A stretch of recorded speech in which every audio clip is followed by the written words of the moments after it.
A motion to enter into closed session and a second. Motion. Motion by Mr. Smack, Second. a second by Ms. Cutlip, and all in favor. Aye. Any opposed? We are now in closed session.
Okay, good afternoon, everyone. I'd like to reconvene this Board of Education meeting, call this Board of Education meeting to order. We do have a quorum, and I'd like to note that Mr. Buchanan is absent today. We did have a closed session today, was held today pursuant to General Provisions of Article 3-305B of the Annotated Code of Maryland to discuss legal matters and to discuss personnel. Today, we have Pastor Ken Ellingson with us from the Spence Church in Snow Hill, and he's going to lead us in the invocation. Spencer Ellingson, thank you for being here, and please remain standing for the Pledge of Allegiance. Let's pray together. Father, we thank you that you are a God of new beginnings, that you have a long history, and yet you're always ready to do something new. And as we face a new school year, there's a lot of emotions that go with that. Some kids are deeply depressed because it's getting ready to start. And Lord, I pray that you would encourage them and lift them up. I pray for teachers that might be deeply depressed because it's about to start. And Lord, I pray the same for them. But others are excited. Others are excited about getting back to the routine, getting back to new friends, getting back to learning new things. And I pray that you would bless this new school year, that you give great wisdom to this Board of Education as they seek you and seek your guidance. And Lord, that you would give them a safe year, that you would give them a year of learning much, that new things would be instilled in the lives of our kids. And so bless in these moments together as they meet, and we pray in Jesus' name. Amen. Amen. I pledge allegiance to the flag of the United States of America and to the republic for which it stands, one nation, under God, indivisible, with liberty and justice for all. Pastor Ellingson, before you leave, it was told to me that you are going to be retiring soon. Sorry to hear that. But we do want to thank you for, I know since I've been here for at least 8 years, you've been before us many times and led us in invocation. And I just want to thank you from the board for doing that. Thank you so much. Okay, now I'm going to turn it over to Superintendent's report. Thank you, Mr. Ferrante, and good afternoon. It is hard to believe, as Pastor Ken just talked about, that we are already here, the final board meeting, before we welcome our students back to school on August 31st.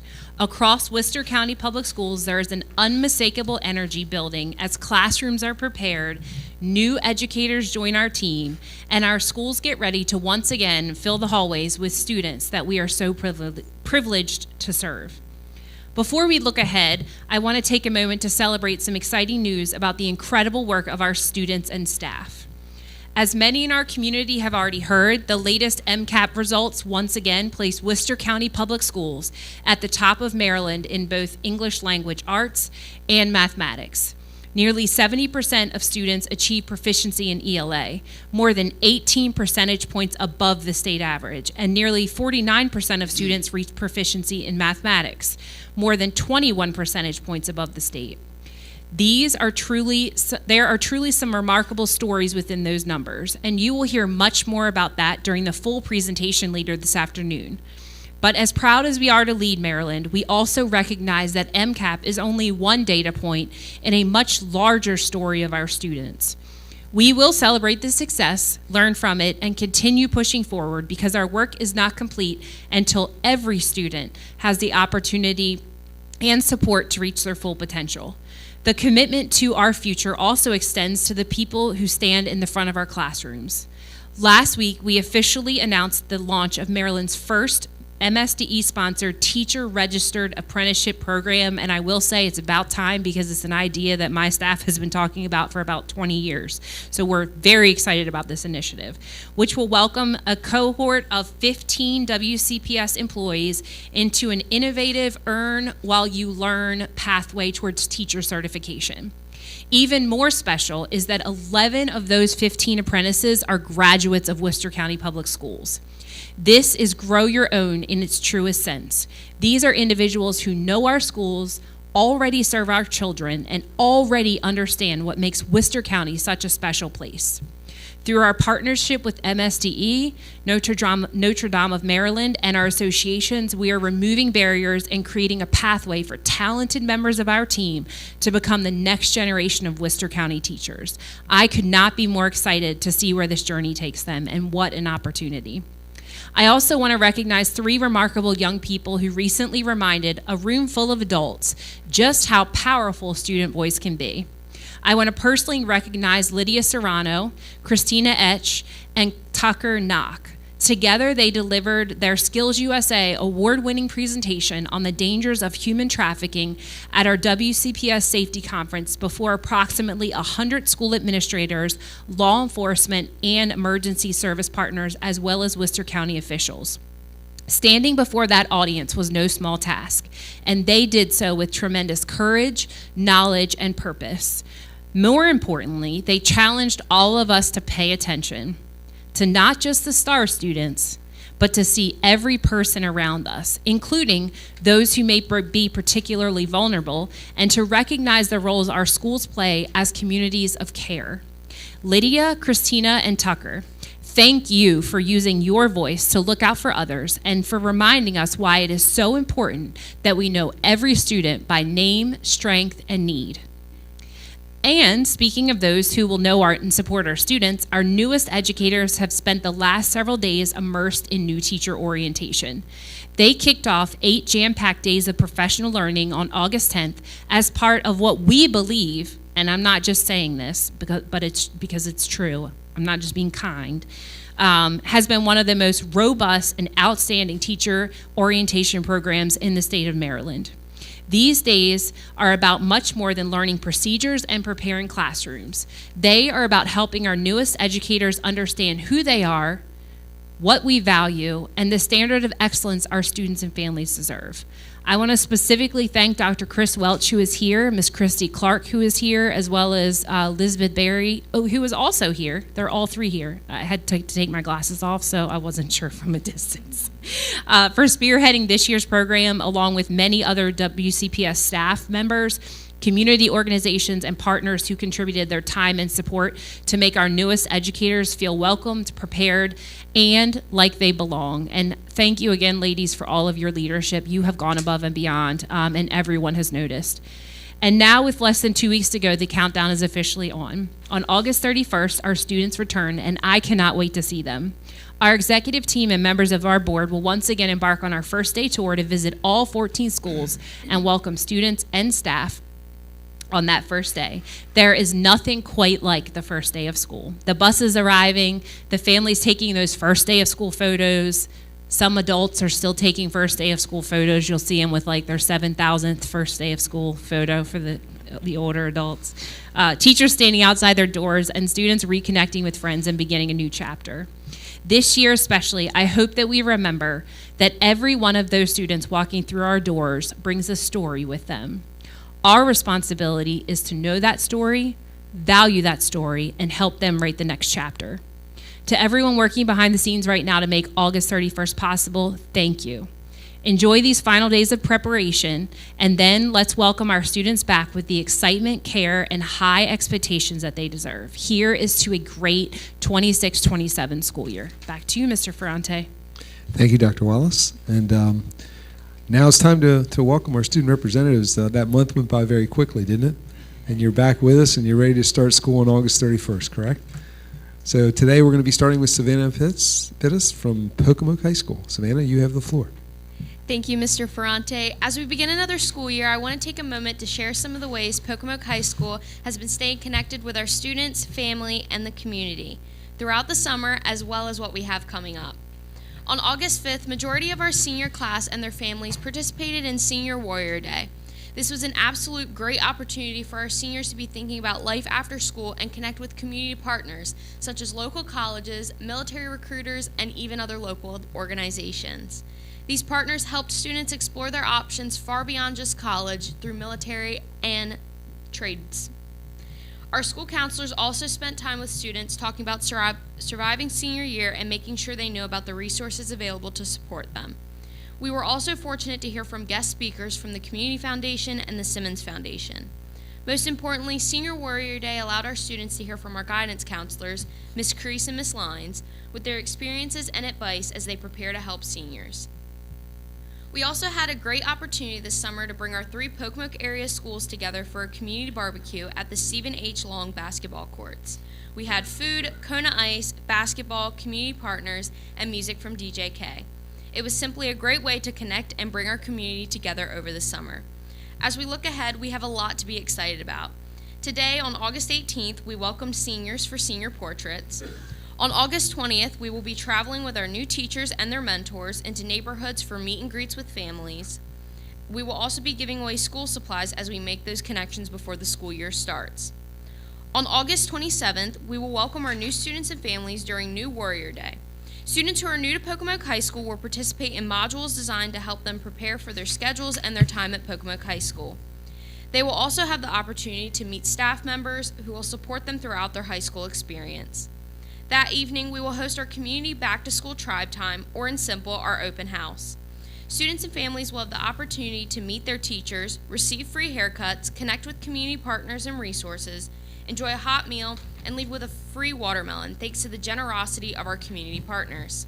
And we aren't talking about a few watermelons. We will have 3,000 watermelons to give away to families throughout the Pocomoke community.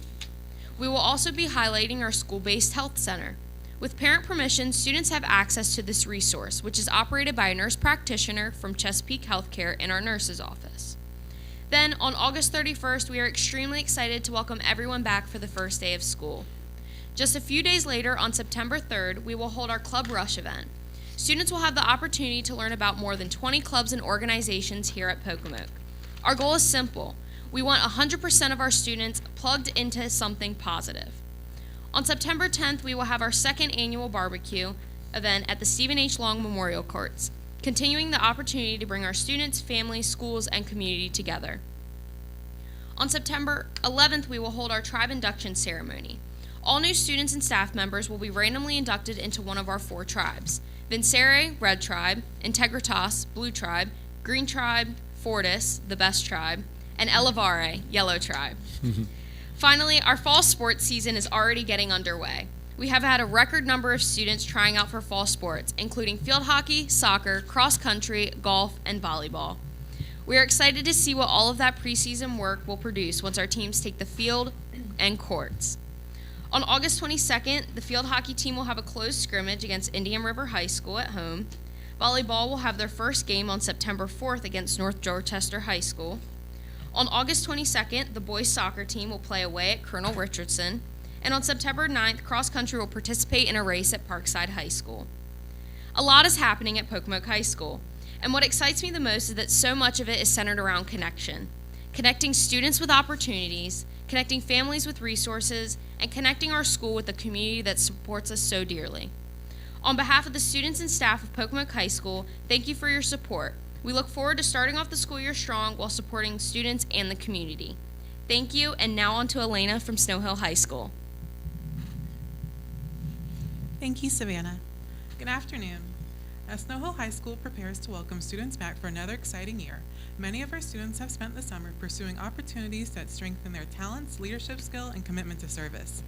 In the performing arts, Oliver Anthus and Lux Nasir completed with the 7th Regiment Drum and Bugle Corps, while Emmett Taylor, Alex Tingle, and Noah Gladden attended the 2026 James Madison University Summer Band Camp, further developing their musical abilities alongside students from across the region. Closer to home, Snow Hill's Marching Band Camp is now in full swing as students prepare for what promises to be another successful season. Members of Snow Hill High School Marine Corps JRTC program also spent the summer developing leadership skills through a variety of challenges and experiences.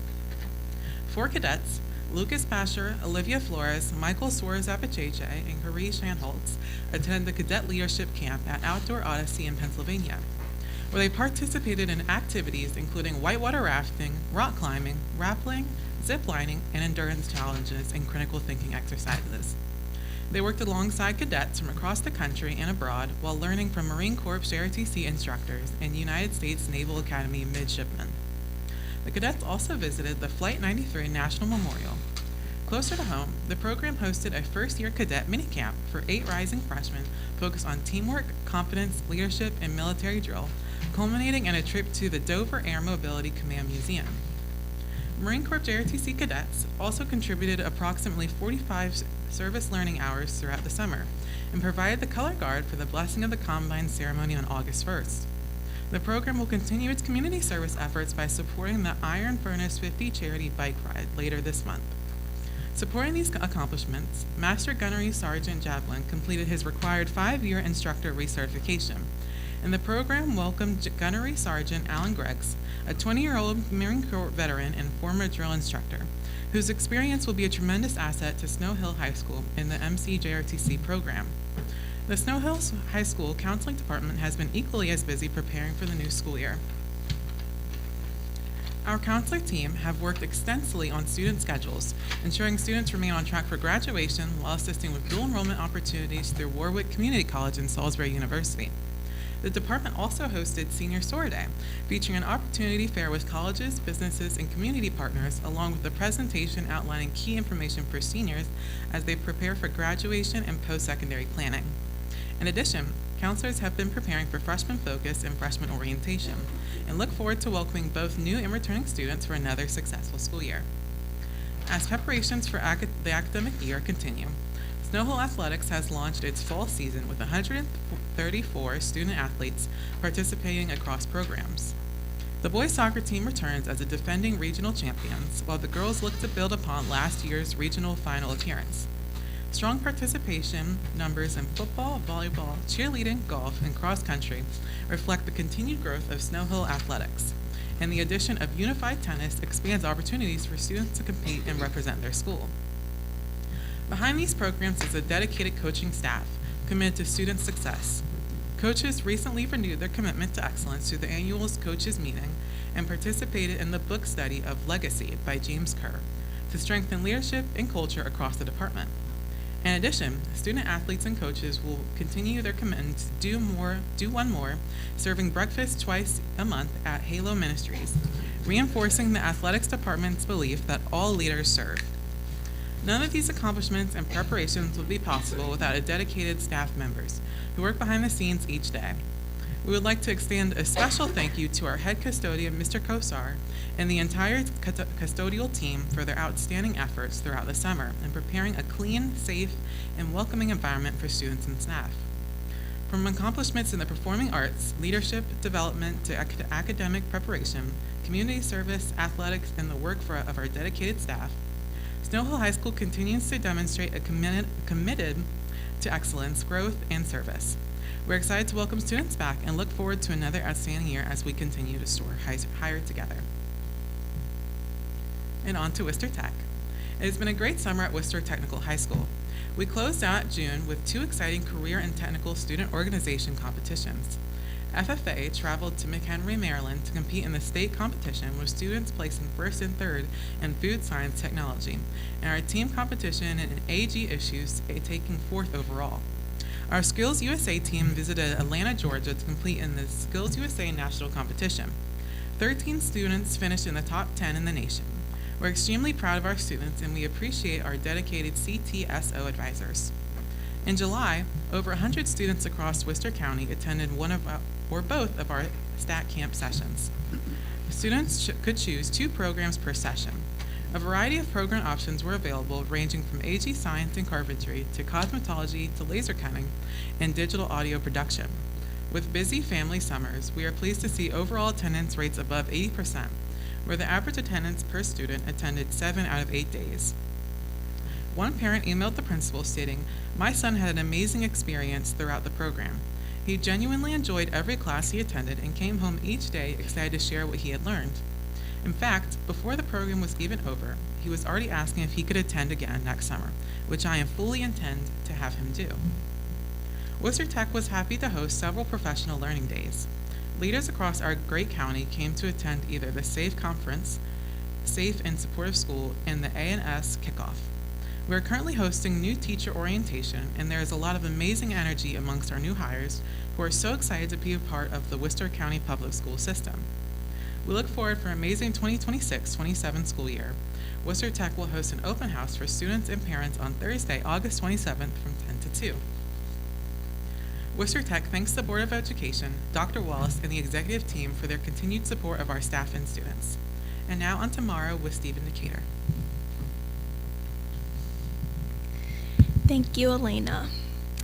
Neither the heat nor the summer has slowed things down at Stephen Decatur High School. Now the summer breeze is whisking us towards a brand new school year.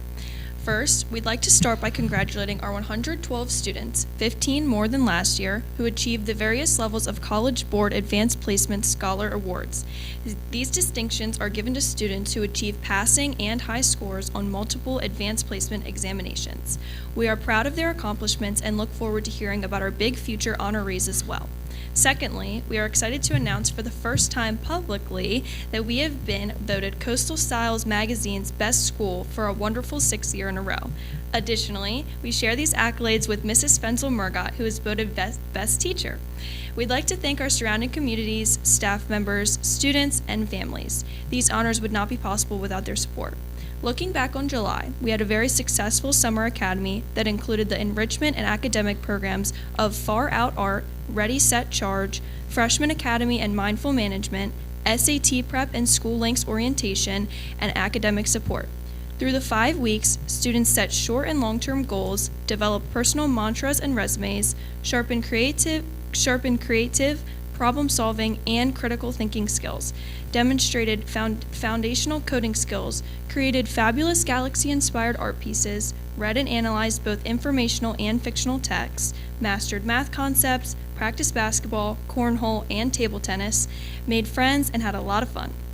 We had nearly 70 participants, including National Honor Society and other volunteers. Also, our summer theater camp and various youth sports camps were extremely successful. It was great welcoming our future Seahawks into our hallways and building their confidence on and off the stage, courts, and fields. Meanwhile, game days don't just happen without a lot of preparation, and throughout the summer, our school counselors have been busy finalizing schedules. Teachers have been in and out of the building for professional development, PLCs, and school improvement planning. Our class advisors are planning elections for the beginning of the school year, and our Honor Society advisors and members of the #DoWhatDecatur Does planning group are collaborating on exciting community events this coming school year. Meanwhile, we've had all hands on deck preparing our building for the start of school. Looking forward, we have nearly 400 athletes working hard each day preparing for the fall sports season, and we have our talented musicians coming in for preseason band camp.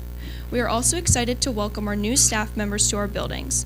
Members of the class of 2027 for senior portraits, SAT test takers on August 22nd, and over 350 freshmen along with their parents, family members, National Honor Society, and NJROTC volunteers during our annual Freshman Seahawk Day prior to the official start of school.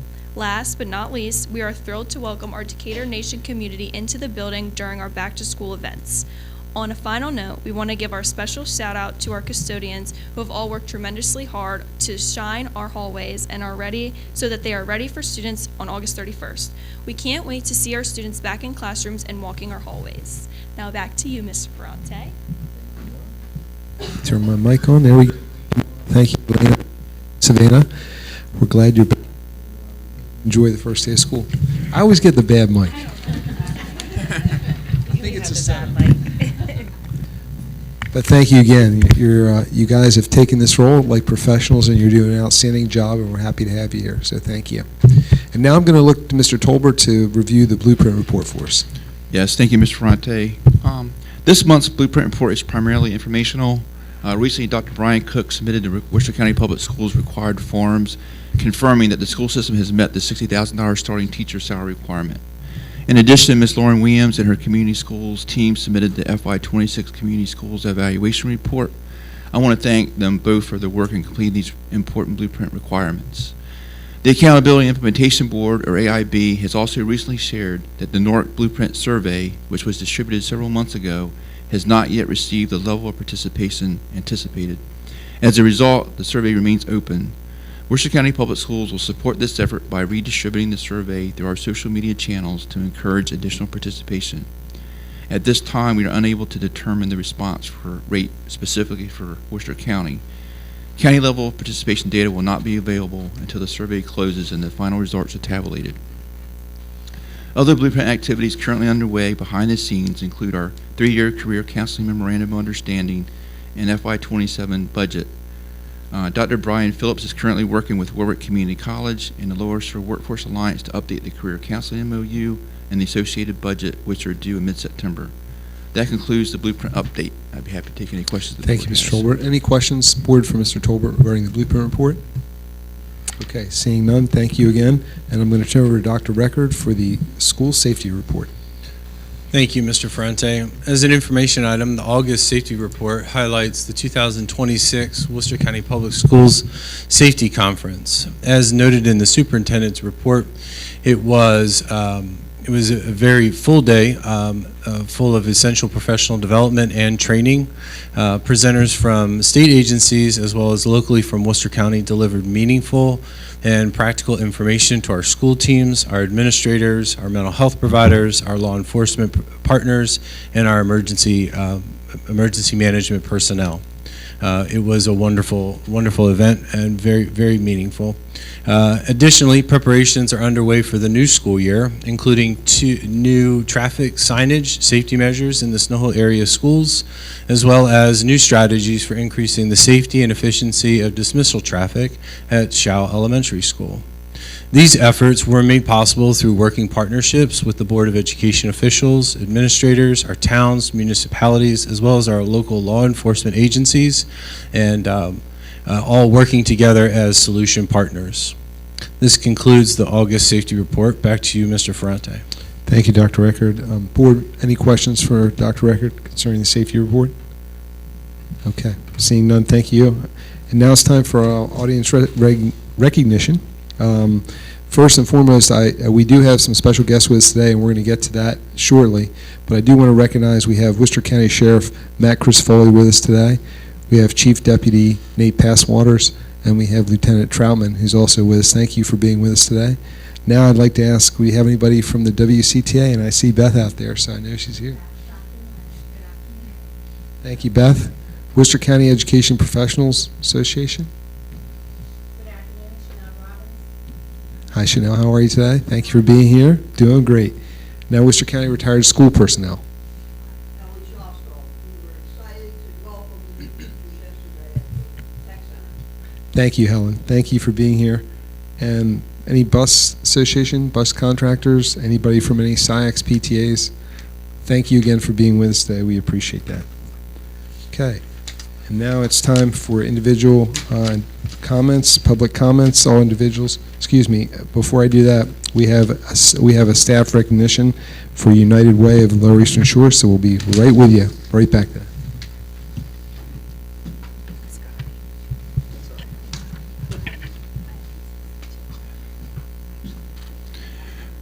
As the board knows, each year we ask our employees to support 2 nonprofit organizations in our community. One is the Worcester County Education Foundation, and the other one is our local United Way. Our employees continue to give very generously to the United Way. This year we had another great year. We over $56,000 raised.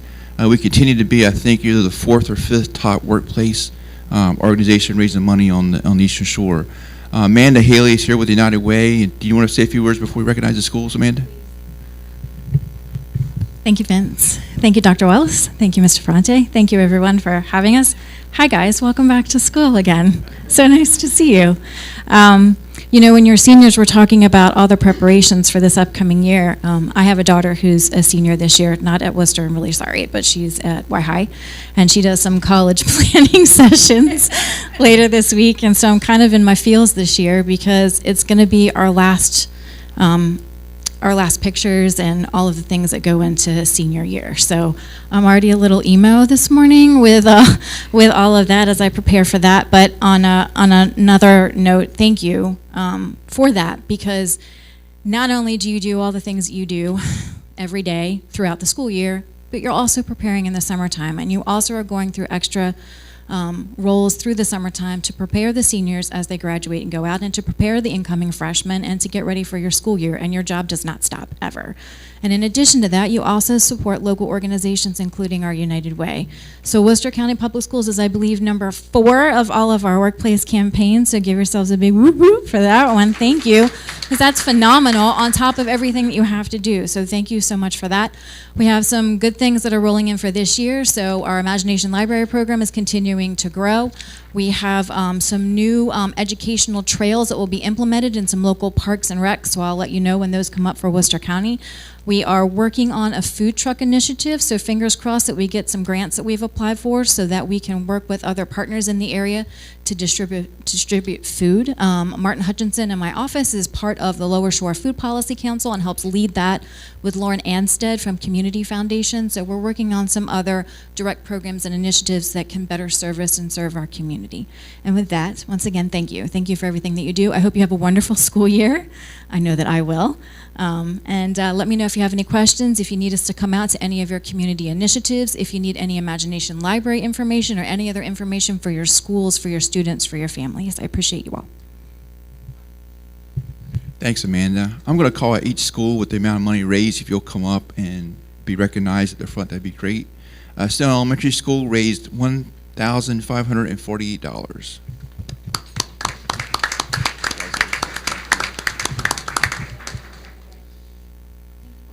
Cedar Chapel Special School, $1,594.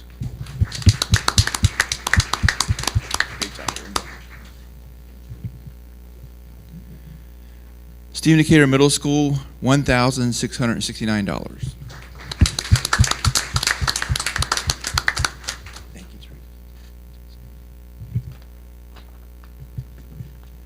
Teresa. Buckingham Elementary School, $2,025.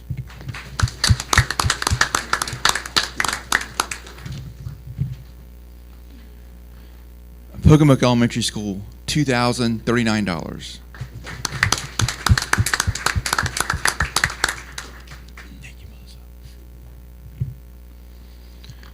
Snow Hill Middle School, $2,890.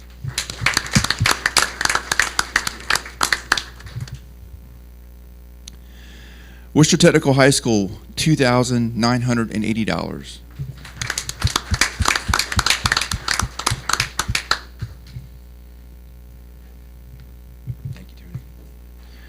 Pocomoke High School, $3,000.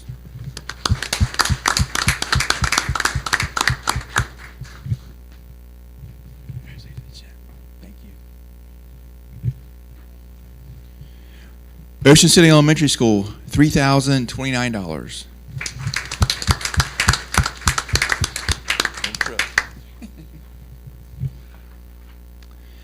Shell Elementary School, $3,119.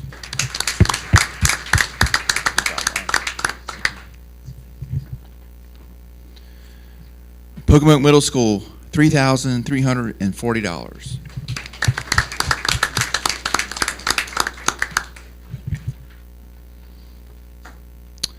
Stephen Decatur High School, $5,428.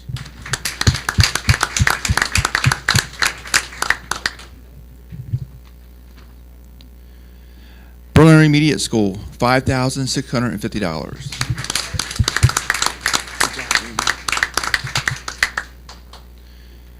Snow Hill High School, $6,894.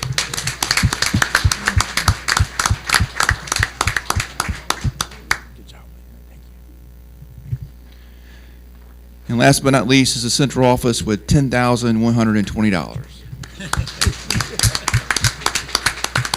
Now we got a picture taken with the big check, right? Don't freak out, it's blank again.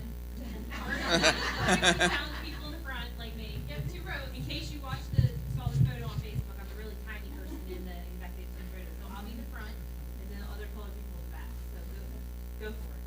Great. It's almost $57,000. So thank you all again.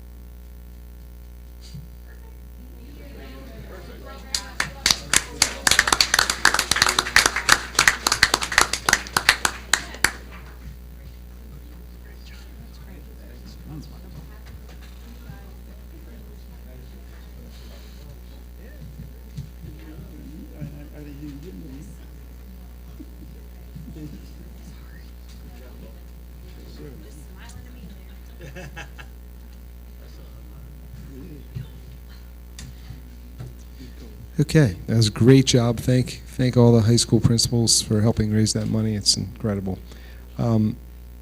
Now we have all individuals who signed up to address the Board of Education may do so for 1 or 2 minutes regarding information, commendation, or concerns which may need future board attention.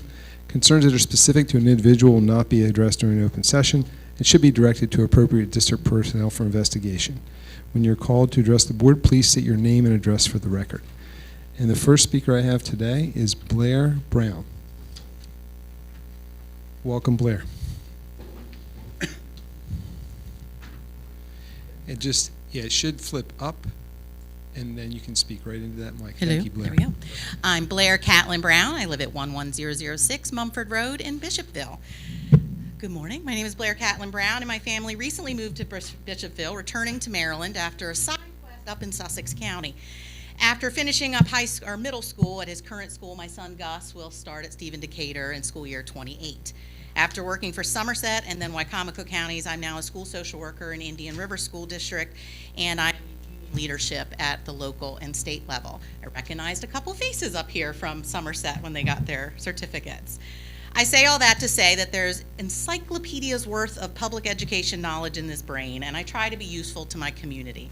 If there's ever a need for a volunteer for school, district, or for the board, please don't ever hesitate to reach out, and I will definitely keep my eyes open for ways to get involved. As is probably evident by me being here, I never shy away from advocating for what's best for our students, staff, and our families. My first bit of Worcester County advocacy is to call for the board to have a substantive conversation around changing the times of these meetings to fully engage with the public. By holding the majority of these meetings during the day, you're reducing the ability to engage with the public. Your staff and students are directly impacted by the decisions that you make here, but they cannot regularly attend without disrupting the learning environment by doing so. The majority of the adults in the community work during the day. That means that meetings create a hardship for the majority of the community in order to participate. The same is true for anyone who wants to run for these positions. How many passionate supporters of public education simply couldn't put their hat in the ring because it disrupted their workday too much? How can you fully represent this community if you are not accessible to the public?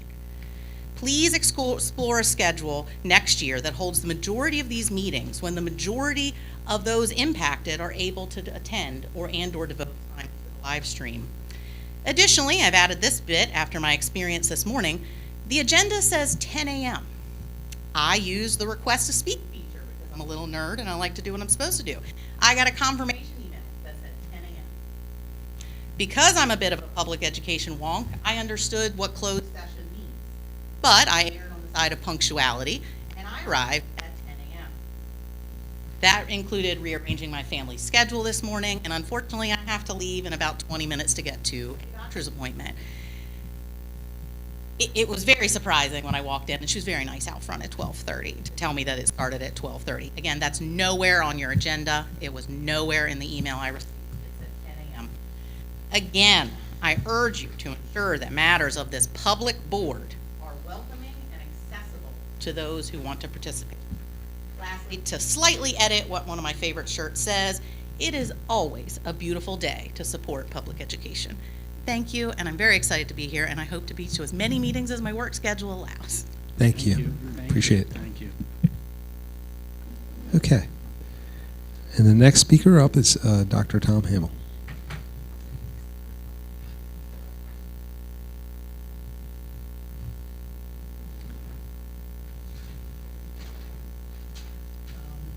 I am coming to you in my capacity as a staff member and father of 3 Worcester County public school children.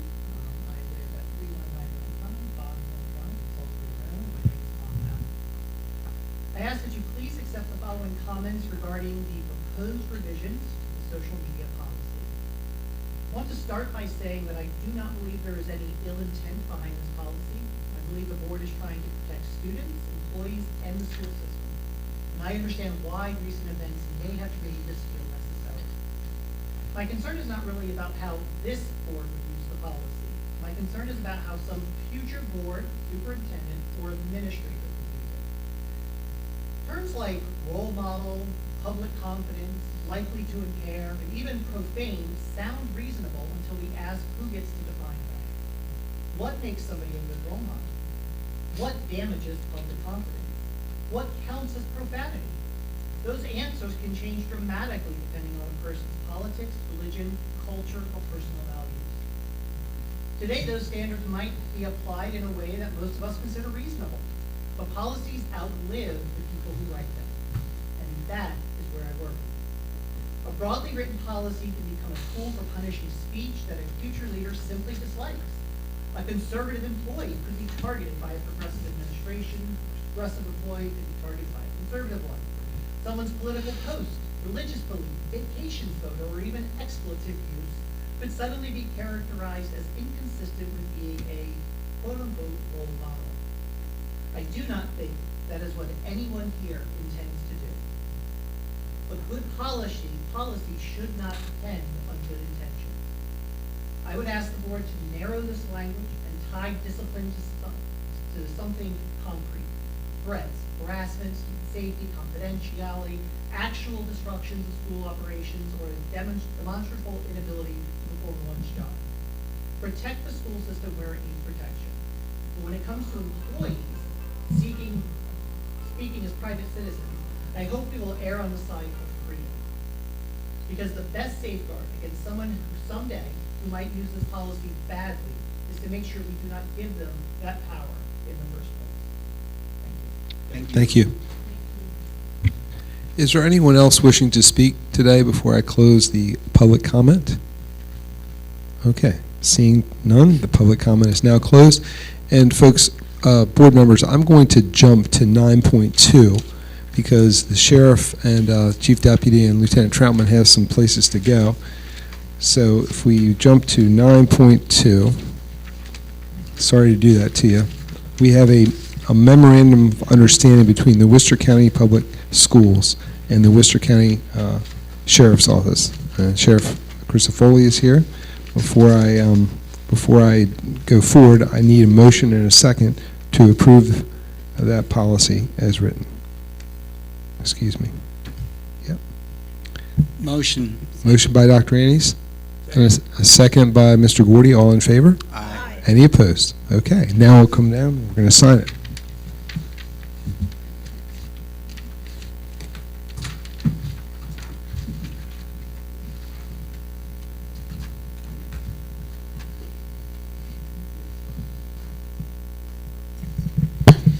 Good afternoon, everyone. I know the sheriff has a few words, but I just want to share with the community our gratefulness for our partnership with the sheriff's office and for the support of the county to continue this program. There's nothing more important than the safety of our students and our staff every single day. Every student and staff member deserves to go home every evening to their family, and we could not do the work that we do on our school system without the people, the deputies, the sheriff who stands beside us every single day in the most important work we do. So I want to thank the sheriff, and I want to thank his leadership and his team for all they've done this past year and over many years in our school system since this program started. And I'll turn it over to the sheriff because I think he has a few words. Thank you, Dr. Wallace. I want to thank the board for having us today and the partnership that we have with Worcester County Public Schools. As time evolves, the responsibilities of everyone sitting up here and everyone standing up here and everyone seated here continues to grow. But put all that aside, the safety of our children will always be at the very top as long as I have the administration that I have in place working in conjunction with Worcester County Public Schools, and we will always seek to better our working relationship. We as human beings can always get better, and as long as I'm in this position, we're going to strive to do that with the safety of our children at the forefront. So thank you everyone for being here, and thank you for your support of all the children of Worcester County. Thank you. Sheriff, and I also want to just say a couple of things. First of all, we appreciate all that you do, all that your staff does. We've had a great working relationship with you. We hope to continue that. We can't thank you enough for all you do for our kids every day. So thank you so much.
Can I just say something real quick before they leave? I just wanted to say this is kind of a full circle moment, because you know that I've been a school safety buff since 2013 when my girls first hit SHAL and came into this system. And I don't think words can express as a parent, probably a lot of the educators and the students, just how special it is to have all of you guys in the school system, how safe you do make these kids feel, and the staff as well. I hear it from other parents, and I just hope that, I know in the past there's been some ups and downs, you know, between the school and the sheriff, and, you know, things back and forth, and I hope that this can serve as a refresher for a healthy, open, honest, working relationship, like you said, to keep building on our side, that we can really do the best that we can, and that our schools from the top down are going to lean on you guys for what you can bring to the table, because this is your area of expertise. So thank you. Thank you. And Jackie, thank you. You just reminded me. If it wasn't for Jackie, we may not have deputies in the schools, because post-Sandy Hook, Jackie was instrumental, along with Sheriff Mason, in petitioning the county commissioners at the time to get a deputy in every school. So that was 13 years ago, and here we are today. So it's an honor to be standing here. Thank you. Thank you. It wasn't Thank just you. me. That's very kind of you, though. Thank you. Thank you, Sheriff.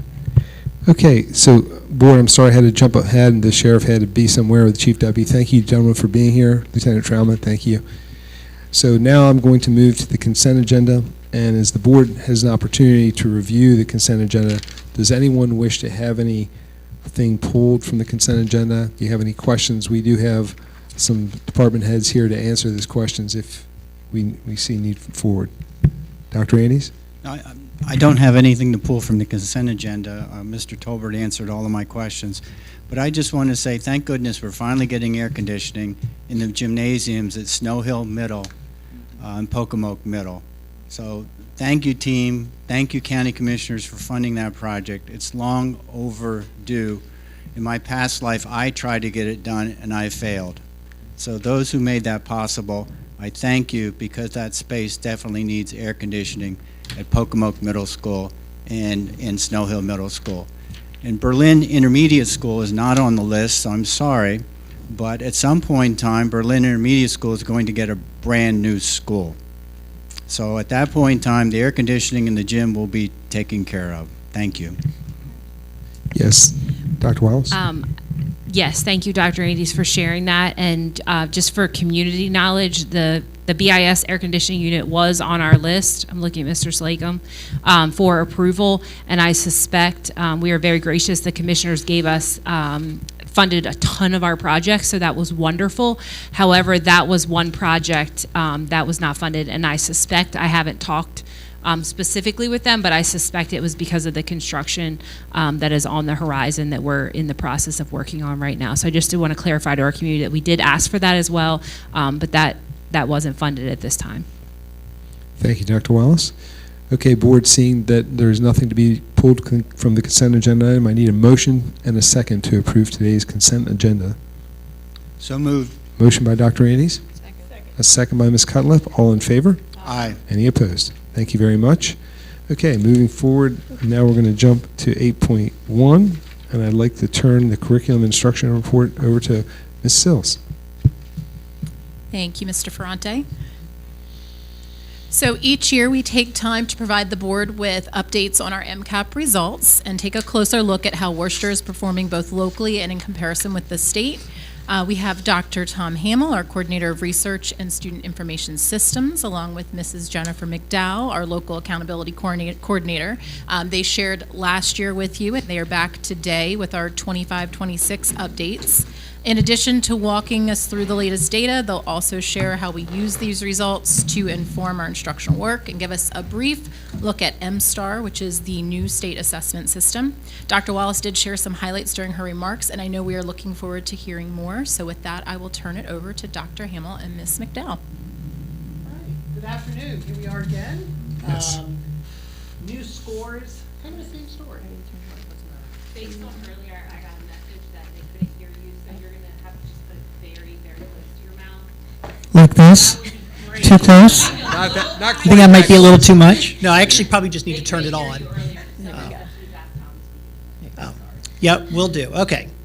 It's not often I've had people say, "I can't hear you," so that's actually something new. So let's talk a little bit about where we're at overall for the county. And if we take a look here, the blue line is representative of our ELA scores, and the orange line is indicative of our math scores. And you can see going along the x-axis there, we have grade 3, grade 4, 5, 6, 7, and 8. So when we look at our grades 3 through 8, you can see that this is a trend that we have recognized. It is not a trend that is unique to us, but it is still something that concerns us every time we have a conversation about the data. And that is that we have some really, really strong performance in third grade, the best in the state performance in third grade. And then for whatever reason, 11 hits these kids, and we tend to have a little bit of a dip. The dip usually recovers really fast in ELA. It's a little slower of a recovery in math. There is usually a recovery to be found. And so thinking about why that is and what we can do, it's one of those constant points of focus for us. And I've had a lot of conversations with our executive team about why this is happening and what we might be able to do in order to be able to fix it. I also wanted to give you a little brief look at our social studies and science performance data. So our Science 05, which is, I don't think I've ever given you the science data or the social studies data. So we have our 5th graders and our 8th graders all take a science assessment, and then our 8th graders take also a social studies assessment, right? So here are the proficiency pass rates for those different assessments, and you can see by the 8th grade, our students are doing fairly well with the social studies. The Science 5, not as great, but I'll put that in a little bit of context here in just a moment. So I want to look too at the ELA proficiency. So this is the 2-year view. So basically where we moved with the orange dot being last year and the darker dot being this year, right? So if the darker dot is to the right, we improved. And if the darker dot is to the left of the orange dot, we did not. And you can see, we stayed relatively steady, all things considered. I think our biggest noteworthy shift was in our 8th grade ELA, which did climb 7 percentage points in performance-wise, going from 68.9 to 75.8. So there was a really nice increase there. But everything else was sort of wobbles that you would expect if you look at scores on a year-to-year basis. The math proficiency, similar story, right? I think the nice thing about when I look at the math is that, yes, we had some wobbles and some of them were negative. Our gains are really solid when we look at our 3rd grade, our 7th grade, and our 8th grade. 4 points, 6 points, 5 points. Like anytime you get above 5 points, it's definitely something to be taking note of, and I think I've mentioned that here before. And when we start thinking about these scores and how students are performing, when we're showing, gains of 4, 5, 6 points year to year, it's worth noting it's suggestive that we're not talking about sort of annual fluctuations. We're talking about actual growth in our student performance. So I'd like to just take a moment and show you this. This is with regards to our math program. This was actually presented at the State Board of Education meeting a couple of weeks ago. And if you take a look, it's basically, well, hold on a second. They always do these things alphabetically, and I think that's a terrible way of doing it. Let me fix it. Okay, so Worcester's now where it should be. So it is the change between 2022 and present with regards to math performance, okay? So give you a moment to take a look, and then I'll express to you that we have a growth of 16.5 points, okay, in math. So some people will look at our math scores and be like, but there's been a tremendous amount of growth. And in fact, Calvert County's trying, it's really pushing, but it's 6 points, 6.4 points away from that growth. Okay? We are lapping people with regards to the amount of growth that we've demonstrated in math, and it's noteworthy. So noteworthy, in fact, that at the State Board of Education meeting, Pause it for a second. pause. I just want to show, oh, goodness gracious. All right, let's see. There we go. Okay, I just want to show you real quick it's a 2-minute clip, but the state superintendent gave some reasons why these changes, in her perception at least, are occurring. Give me a sec. Okay. As we look at the 4-year change, let's take Worcester County.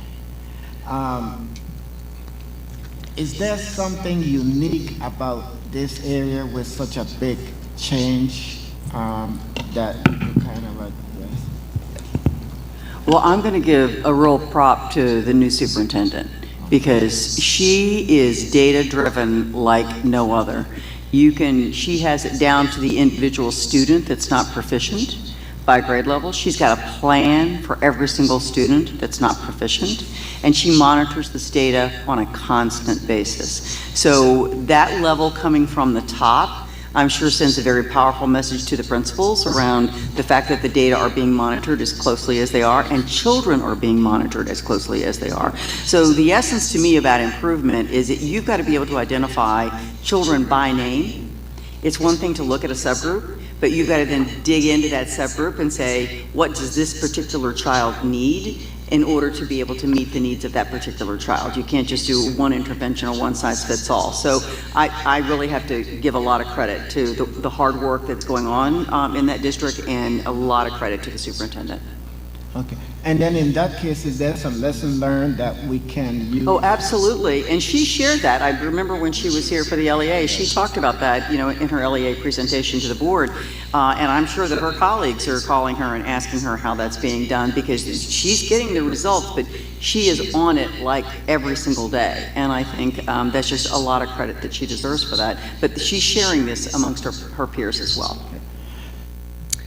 So, what is considered to be the architect of the Mississippi Miracle, and our state superintendent recognizing some of the awesome stuff that we're doing here. And I know she pointed out Dr. Wallace in particular, but I think Dr. Wallace is going to be the first one to tell you that it actually has to do with everybody that is just committed to the work, committed to making students better, and committing to helping students grow beyond what we would expect them to grow otherwise, right?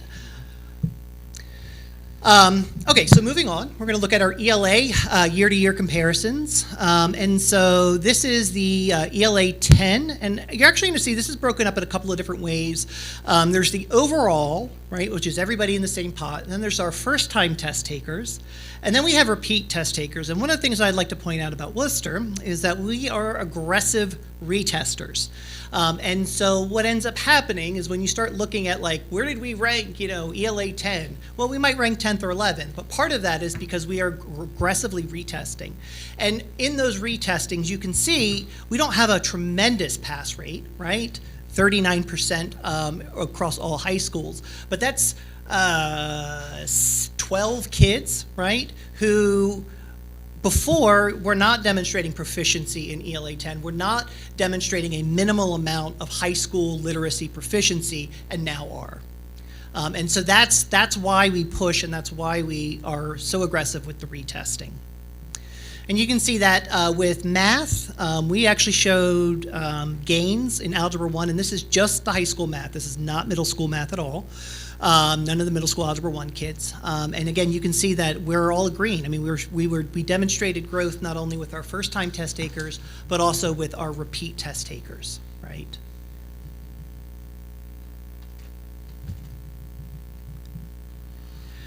And then the good stuff, right? The state comparisons. So it's broken down here basically by every grade level.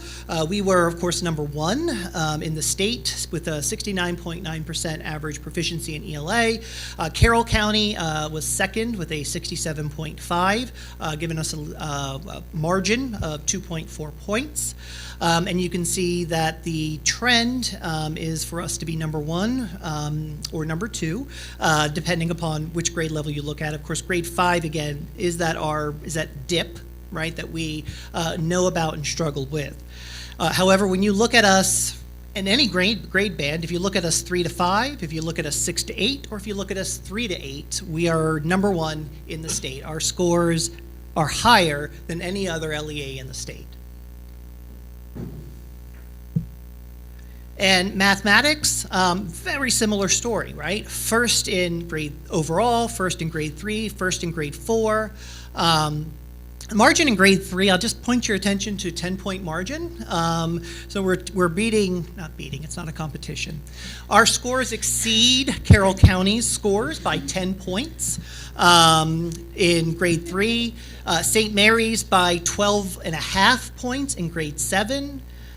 Garrett County by about 15 points in grade 8. So we're definitely doing something in math.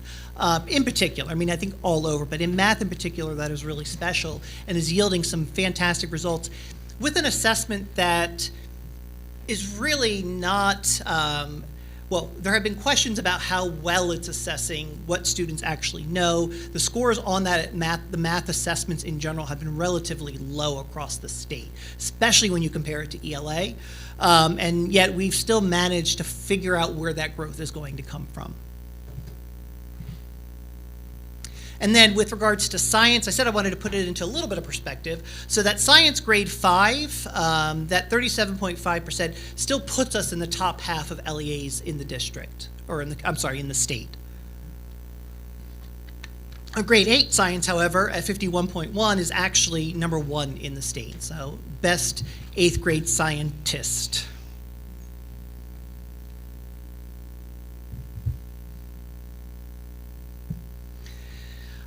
I have one of these for every assessment. So if you're interested, you really want to dig in, I'd be happy to send them to you. Just send me an email, and I'll zip them right over to you.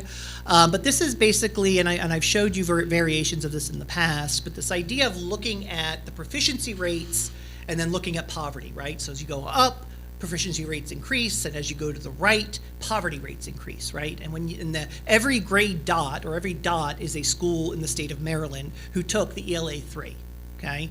And the trend is clear, right? High poverty, right, leads to low performance, and low poverty leads to high performance, right? The line is pretty clear. You don't need to be a math major to see it. And so I think that when we look at our schools in particular, one of the things I'm always really interested in is looking at where they where they fit within that line, right? Are they on the line? Are they below the line? Are they above the line?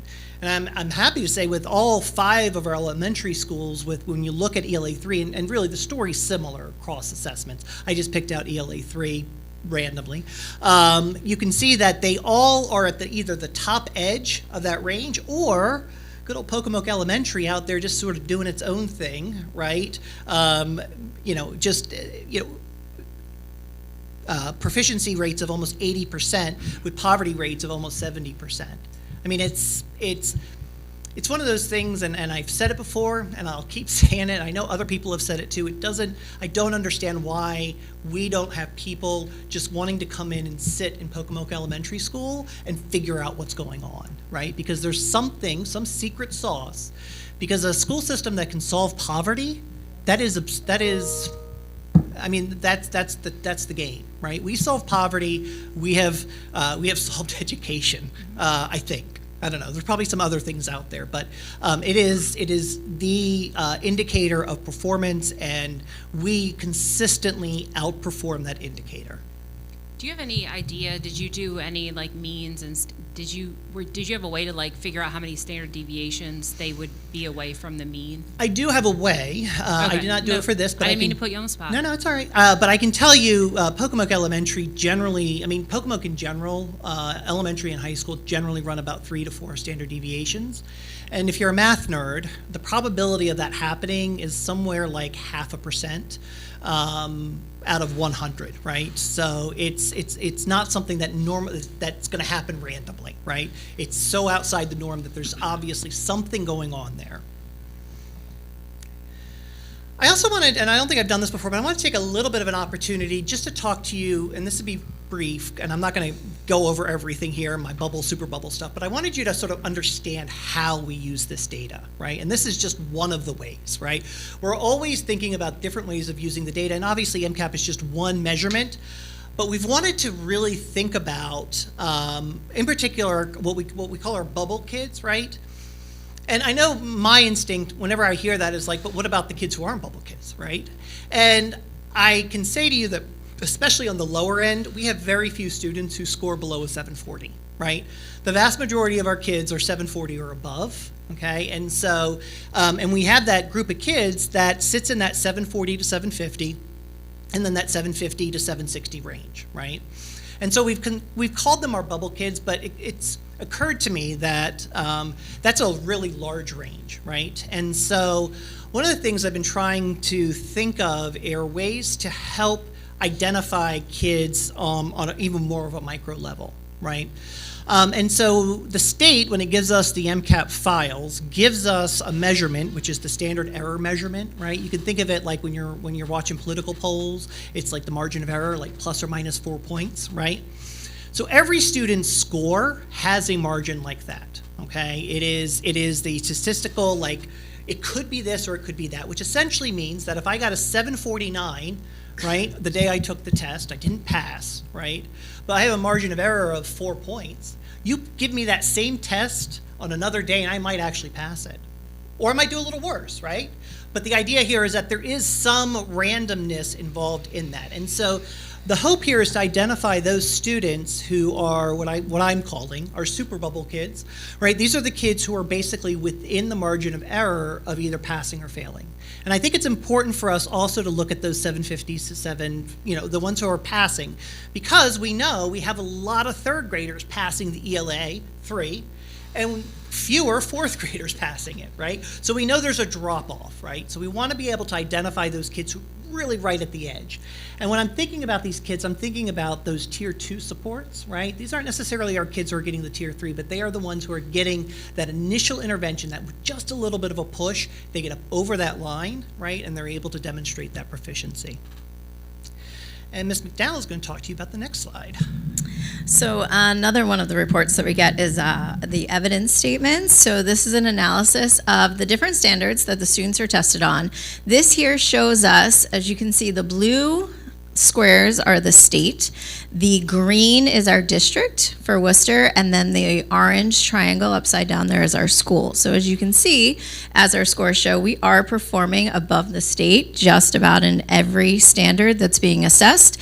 And then what our schools are going to do is they're going to use this report here and see where their school falls. So if their school falls below the district, what we can do is we can ask other schools what they're doing, but we really are focusing on if our school performed above the district, above the state, we can reflect on how we taught that. What did we do well? What are we going to continue doing? And if we're not performing above the district here, these are standards we're going to focus on. What is a new way that we can teach it? What's another way that we can have our students demonstrate their understanding of these standards? So this report is given to us for math, science, social studies, and ELA. Really digs deeper into it. In ELA, we can focus a lot on the writing too. So it gives us some areas where we can grow, a way for us to dig deeper into what we need to work on with our students.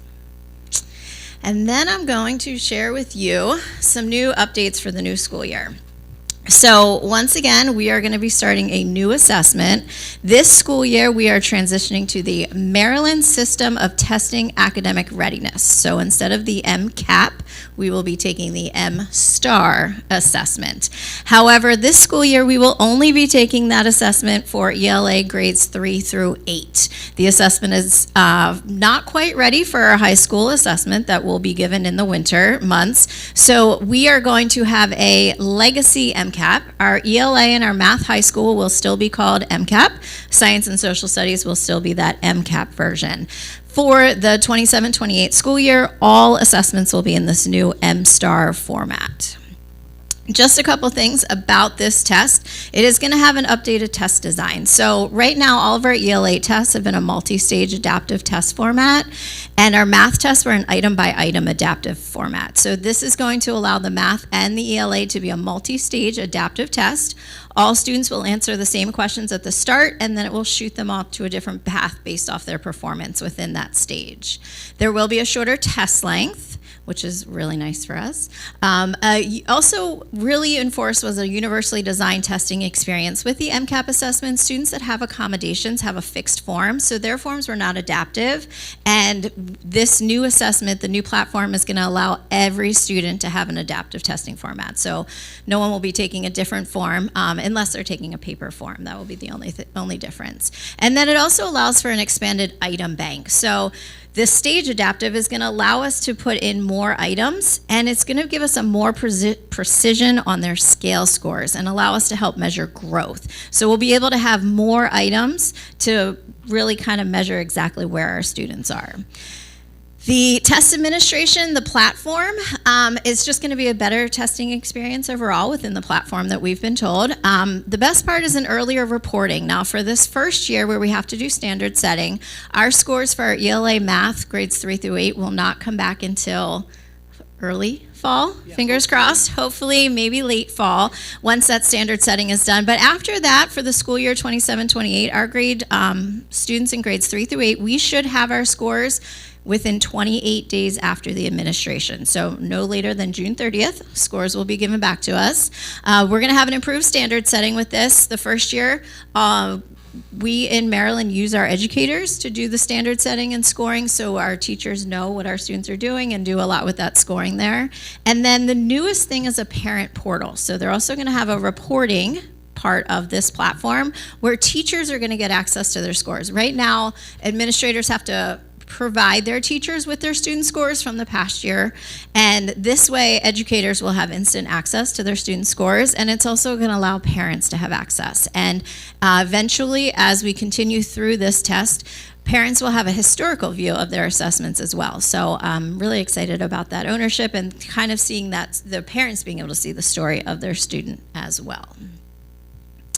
So the exciting part about this is in our grades 3 through 8, currently in MCAP we were taking 4 sections that were 40 minutes long for mathematics. This year they will only take 3 sections of 40 minutes, and the ELA assessment was 4 sections of 70 minutes, and this new assessment is only going to be 3 sections of 70 minutes each. So that is one really exciting thing. Ooh. And then what isn't going to change is those high school assessments and our science and social studies. So for this school year, they will still have those 4 sections for math, 4 sections for ELA, science and social studies. The ELA is the longest with 70 minutes, and then this is what the students are used to. The science, social studies, and math have all been 40 minutes long. And even though the MCAP assessments are still being done, they will be done in our new platform. So it will be a new testing experience for all students, even though our 3 through 8 are taking the M-STAR, and then high school science and social are taking MCAP. All assessments will be done in this new platform. So for the next year, everybody will be familiar with it. So we planned on doing a lot of practice sessions, getting our students ready for the new look of the assessment. Do you have any questions? Before I let the board ask questions, I think our superintendent, Dr. Wallace, would like to say something. Yeah, I want to thank Jen and Tom, first of all, for putting this presentation together. It takes a lot of time and a lot of energy to put all of this data together. We have spent a great deal of our summer, the two of them, Jen and Matt and myself have spent a lot of time this summer figuring out steps forward and how we're going to move forward. So I'll discuss with them showing that video later, because that was startling to me. And but truly, as Tom said, that's a testament to the work our teachers are doing with our students, our support staff are doing with our students, our school leadership, our coordinators are doing with our students, planning and executing every single day. And we are taking a much more direct approach. That part is true. For the first time, we are taking an extremely direct approach at looking at every single student. I think for us, it's very good news for the state superintendent to say that we know every student by name and by need. I was joking with with her, I messaged her later and I was like, you got 2 out of 3. So that, I think that's proficient. But for the state superintendent to know 2 out of 3 parts of what the goals for our school district are for every student, that's a really big deal. And so I just want to thank everybody in our district for helping our kids show what they know. This is one piece of their story, but to be very realistic, it is an important piece of their story. And so super grateful to everybody for their work. Just to share with the board a little bit about some of the things that you've talked about and some of our focuses moving forward. One of them is that we're looking, you see that transition dip.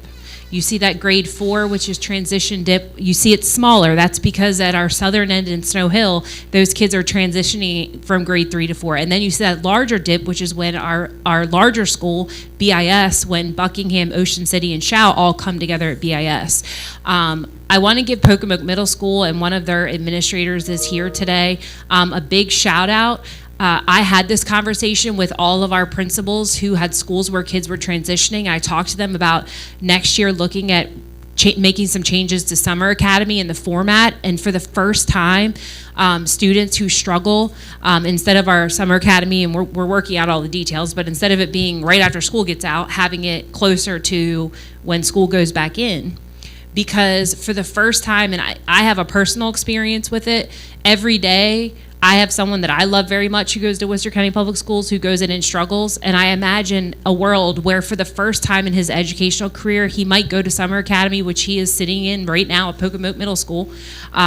He is sitting there. For the first time, he might feel agency on the first day of school. He might feel like for the first time, he knows more than everyone around him. And when we talk about our bubble kids and our super bubble kids, and kudos to Tom, brainchild on that, brilliant idea. But for the first time, I imagine all of those kids being there on the first day of school and feeling agency. And if you yourself were a struggling learner, because I know some of your stories, imagine the agency a kid might feel. And so Pocomoke Middle School, actually, I talked with Jody, and then I'm guessing he went back and talked with his folks, but they actually decided this year, they had some money left over from Summer Academy, and they actually started right now. So we have students who've been going to Pocomoke Middle for entire weeks right before school starts. And so that's one of our plans. And then we have created a storybook if anyone's interested in seeing that. They're called storybooks, and each kid has a prologue that we worked on at our kickoff A&S.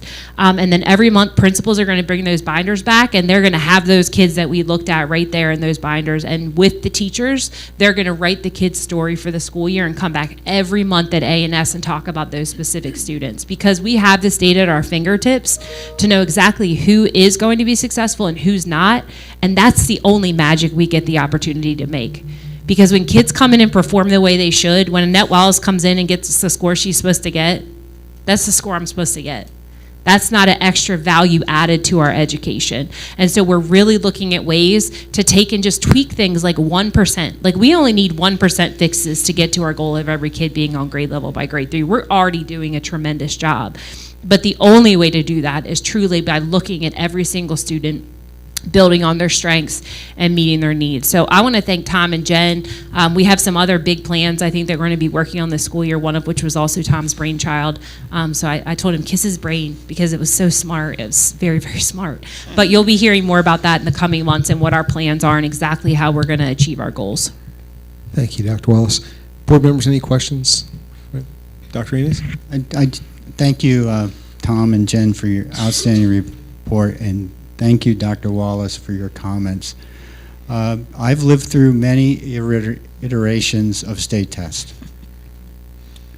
over the last several years, and I'm hoping that the state is listening to folks like you so that perhaps the M-STAR will get it right, because the state testing program for a number of years has had significant challenges that create problems, challenges, whatever we want to call it, for local public school systems. And one of my concerns has always been when the results come back. So I'm advocating and hoping that, I know our superintendent will, but our staff members who are interacting with MSDE, and hopefully MSDE is listening, as well as the contractor who is creating the M-STAR report, listens to what our needs are at the local school system, so we have specific data in a timely manner that we can immediately utilize to impact our student success. Because in the past, that data did not come back until it was not as helpful. And when I heard you say that they're going to do standardization and so forth and so on, and we're not going to get the results back to late October, well, that's not going to help us at all. So We have a plan for that too, by the way. So please, all I'm saying is please continue to send the message that you're doing, and Dr. Wallace is doing, that the M-STAR configuration will provide the necessary information to the student level in a timely manner, in a deliverable package that our coordinators and instructional leadership at the central office can use it, that our building level leaders can use it, and that our teachers can use it to help our parents understand where our kiddos are. Because if that doesn't happen, what's the use of the data? Thank you. Any other board members? Questions? I just want to thank you for not only the update, but the presentation itself is really comprehensive, and it gives us a lot of vision of what's going on in our school system, and that's very, very helpful. And we appreciate all your hard work and dedication and thoughtfulness that went into putting this together. So thank you, and we look forward to you coming back and giving us more good news in the future. That's the plan. So thank you. Thank you. I'm going to introduce our next presenter. I'm going to ask Dr. Welch and Ms. Berry and Ms. Clark to come forward. Where did you come from? Were you? She snuck in on me. And Ms. Dana Savage to come forward. And I'm not sure how many years ago it was, maybe 7 or 8 years ago, I think, came to, and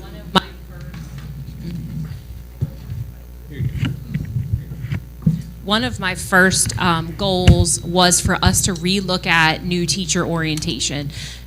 I'm not sure, Kirsten might have been in the room that day, Tom might have been in the room that day, and I wanted us to reimagine about 7 or 8 years ago new teacher orientation, and we did. And over time, folks have done a really, really nice job of new teacher orientation. But we never quite hit the mark or the sweet spot on new teacher orientation. We're exactly where I felt like we needed to be. And I want to give Dr. Welch and her team a lot of credit, and she's going to say, no, don't give me credit. But I went to Chris and I said to her, I need this done, and there's some things that I want, and then I want your team to just run with it and do your thing with it. And Chris has delivered, and this team has delivered above and beyond expectations. They've hit the sweet spot. Chris was really just tagging in to be helpful on this project, but I do believe that this team single-handedly has changed the trajectory of Worcester County Public Schools' new teacher orientation, because I know that they've all been taking notes along the way of all the things and all the extra things and all the little things that have made for just such a successful program. They're probably going to say this during their presentation, but we firmly believe as an executive team, as a school leadership team, principals, coordinators, these ladies sitting at this table, that this is the best crop of teachers I think we've ever had in Worcester County Public School. As a whole, they are so talented. And as Tom and Jen were talking, I was like getting very excited, because I was talking about the first day of school, but now I'm so excited about all the things we're gonna do, and I cannot wait to see that first day of school and see these brand new teachers in action, because it's gonna be something really special. So community, parents, everybody, you should be on the lookout, because we are on the move, and Chris and team, thank you. And I don't give those out for free. So very, very, very good work. Thank you.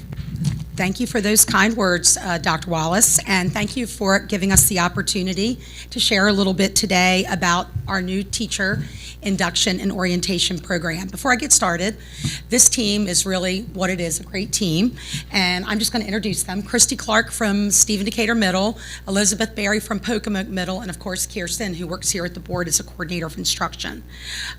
We worked really hard to create a welcoming, meaningful, and engaging experience for our newest Worcester County teachers.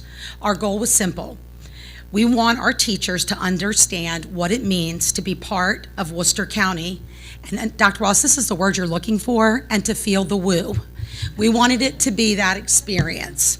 So, as you know, Brian, oh, hold on. Okay. How do you get Canva? Okay, try it, Elizabeth. I could be technology limited. Oh, thank you, Elizabeth. Brian Phillips and Kirsten Danisavich had already built a really strong new teacher orientation program in Worcester County. And I just have to say, Kirsten has known all the fine details that we didn't know, so we could not have done it without her.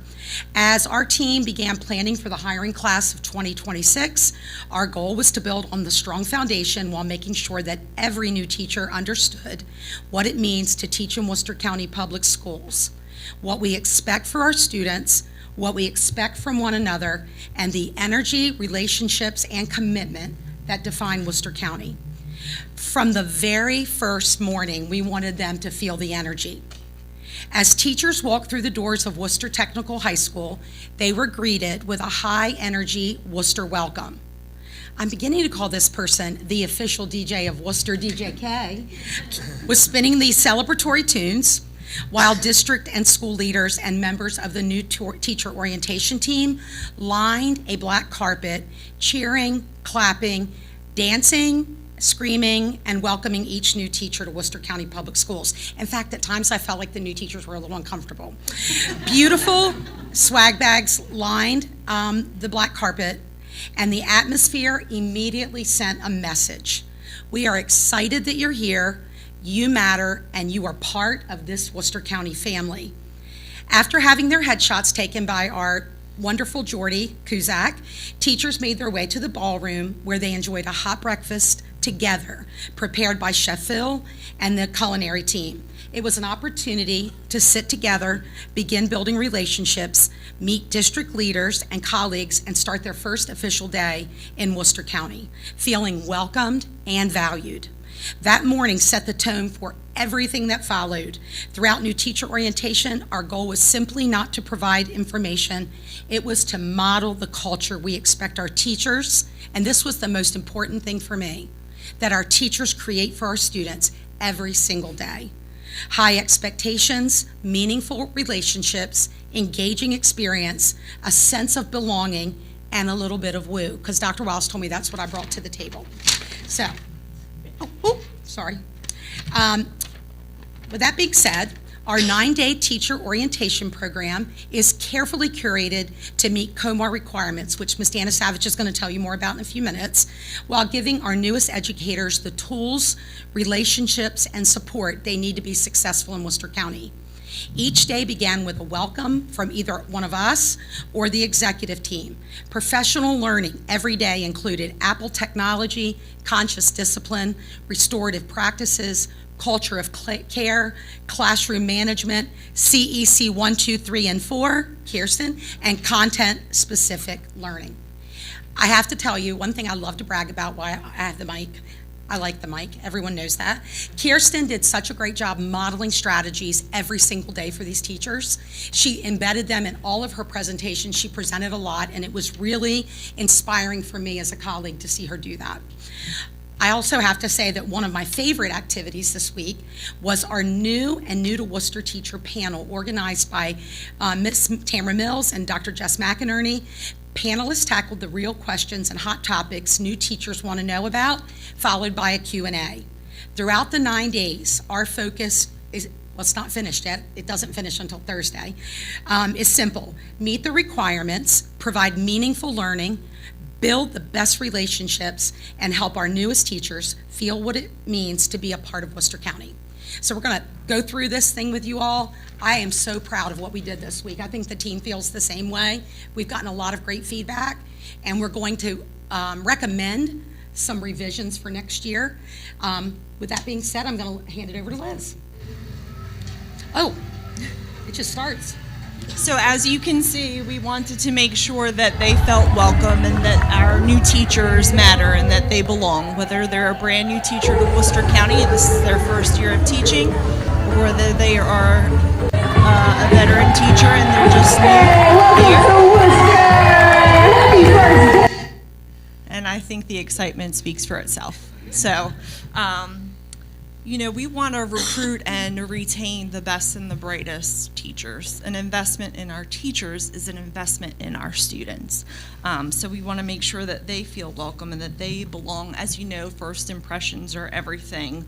And it's true what they say, that people sometimes won't remember the words that you use, but they will remember how they make you feel. And so I think that that was very much accomplished by our welcoming environment, the WU and TJK. And so we had great partners that worked with us. Taylor Bank donated the money for us to buy swag bags for all of the teachers. And also First Financial donated money for us to get them new t-shirts. So every teacher got a new teacher t-shirt. So all of the supplies, materials, little gifts that were in these swag bags were all donated. So, and I'm gonna pass it on. Our new teacher orientation, as Dr. Welch mentioned, is aligned to COMAR as well as to the second blue pillar of the blueprint for new teacher induction and high quality teachers. Our new teacher orientation included these 2 weeks, last week and this week, as well as monthly professional learnings. And as you can see on the screen in orange, we have several required topics that all new teachers need to learn about. And so we strategically weave all of those topics into the training. This year we had to include science of learning, which we made sure every single teacher in Worcester County learned about this year, this past school year, 25-26, and now all of our new teachers are getting trained in it as well, because COMAR says that they need to get the training within their first year of entering a new county. Each new teacher is also assigned a mentor who will help monitor and support their growth, and it will be a lot more than just a buddy. It will be someone who is going to coach them along the way. Tomorrow is our mentor training, and we will ensure that all of our mentors understand their role and are supported in coaching their new teacher to becoming a Worcester teacher, as they share their knowledge and they provide support for their new teacher. After every professional learning session, we sit down and we review the evaluations to make sure that our presentations hit the mark, and to make sure, as is required, that we also cater the support that the teachers need. And this week, as of right now, our average rating for the past 2 weeks is a 4.8 out of 5. Our teachers are feeling the woo. They are so happy when they catch me in the hallway. They almost hug me and tell me how much more training they have gotten in the past week and a half than they've had before, and they are loving learning to become Worcester. One comment that they wrote was, "Excellent. Upon entering, I felt the infectious excitement that was continued throughout the day. Each presenter was knowledgeable and delivered information in a way that was easy to follow and learn. I am proud to be a Worcester County Public School team member." Another participant, another new teacher, wrote, "The professional learning was great. The instructor's ability to apply science of learning was evident throughout. I left feeling confident and well-informed in all areas." So our teachers are so engaged throughout every single professional learning.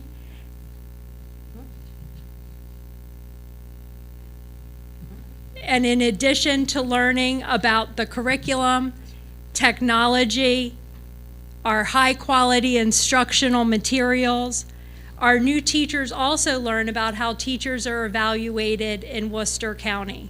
We use the 5 dimensions of teaching and learning. So in the morning, they learned about how to get evaluated, and they learned how to read the framework and the rubric.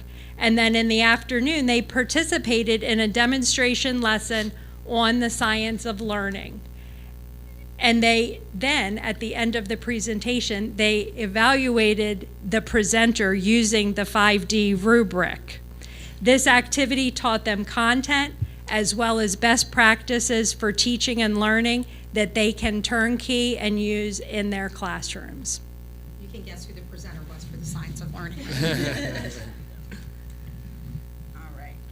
So as Kirsten said, it doesn't just stop there, these 2 weeks. It's ongoing throughout the school year. They meet monthly.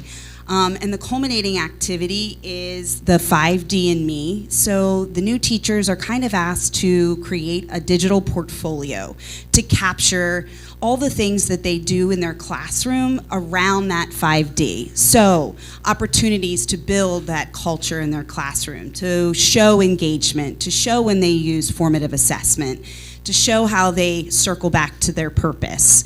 And it was really exciting. I got the opportunity this school year to actually go to that last meeting, and they do a gallery walk. And what's so exciting about it is the teachers will stand and they line up around the room and you engage with them. They were so excited about their school year. I think the thing I was most impressed about was how reflective each of them was. They, not only did they say, oh, it was so great, it was like, I was so great, but next year I'm gonna do this even better. And I think that that's the Worcester way. It's always looking to improve. It's always looking to hone their craft. And that was what I kind of took away from that moment, was that reflective piece. And I think this is the slide I'm most excited about. We captured 3 new teachers, 3 different and very different places. And I think that this kind of captured what the week is all about. So we want to show you what their stories are. Oh. You and Canva. Hi, my name is Ella Abrams, and I graduated from Salisbury in December 2025.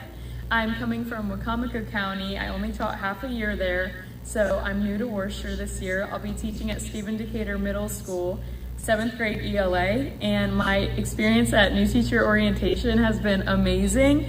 As soon as I entered, I'm the most awkward person, so all the music and the welcoming was really nice, and all the food has been amazing, all the information is useful, and it's just been a great time, and I'm so excited for this school year. My name is Chris Snyder. I am a graduate of Stephen Decatur High School, class of 1997. I attended college at the University of Maryland. When I got done I played football there. When I got done with school, I went right straight to the workforce. My father was a home builder, and he retired in the mid-2000s, and then I went and did an electrical apprenticeship and attended Sussex Tech Adult Education Program for electrical. And I completed that in 2009, and then I went and took my master's license test and acquired that. And I went to business for myself in 2009, and about the same time there wasn't a whole lot of work going on, so I decided to take a job at the Worcester County Jail, and I was a correctional officer from 2010 until 2016. In conjunction with that, I also was doing electrical work, and then in 2016 I made a decision to go out on my own, and I kept the electrical business going and changed the name.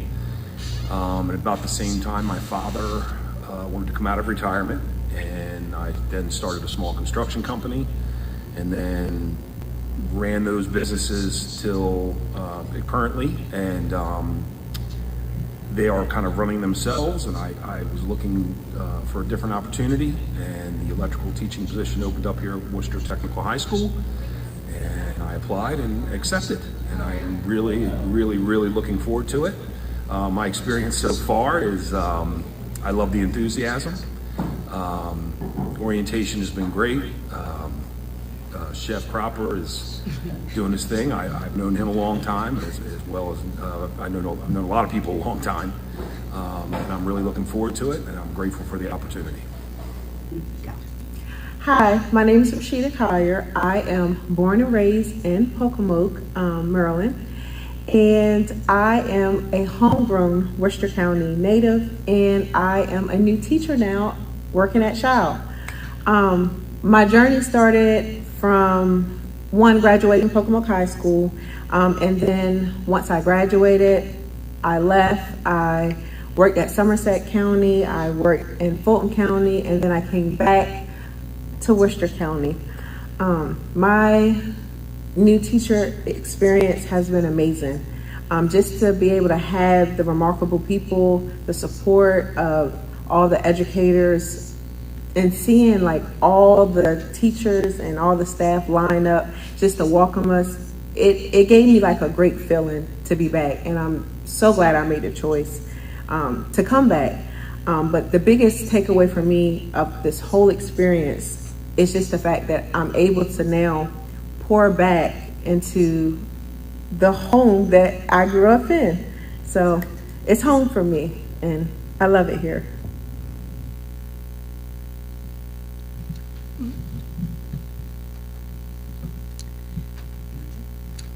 And there's our Okay. class of 2026.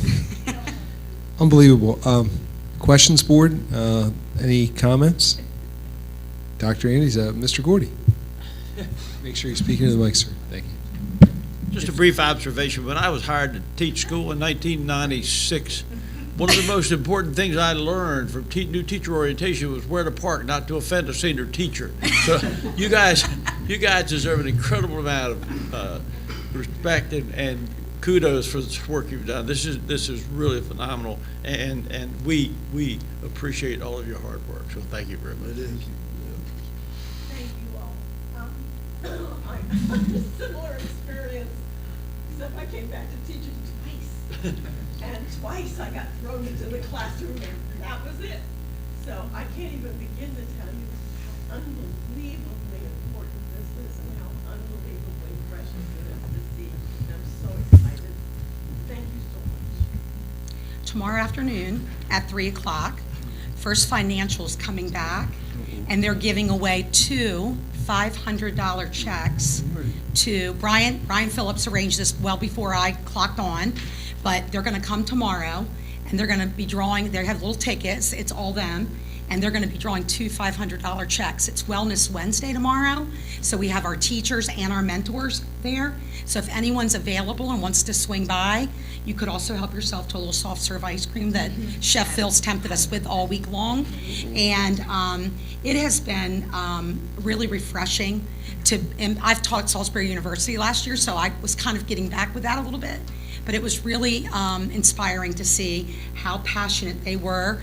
We've seen some tears this week. They're nervous. We've seen excitement.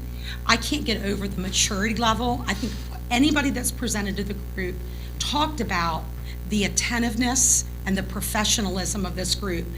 The first day we mentioned cell phones, we've not seen them all week. Kirsten mentioned something today about getting their safe schools done during our little lessons, and it was put away. They're mature. 13 of them are Worcester County graduates coming back to Worcester. So it is a very rich group of teachers, and we were happy to do this. It was fun. I also want to thank y'all ladies. Y'all did a very good job with that woo-woo. Dr. Andes, go ahead. Thank you very much for the excellent presentation, and all of us who taught have our story of our one-day waste of time teacher orientation that we went through a long time ago. The one question I have, if you could find out for me, did any of the folks we hired this year, were any of them part of our own Worcester County Grow Our Own Teacher Scholarship? That's the question. You don't have to answer it right now. You might not know the answer, but I would be very curious. Rashida was part of that cohort.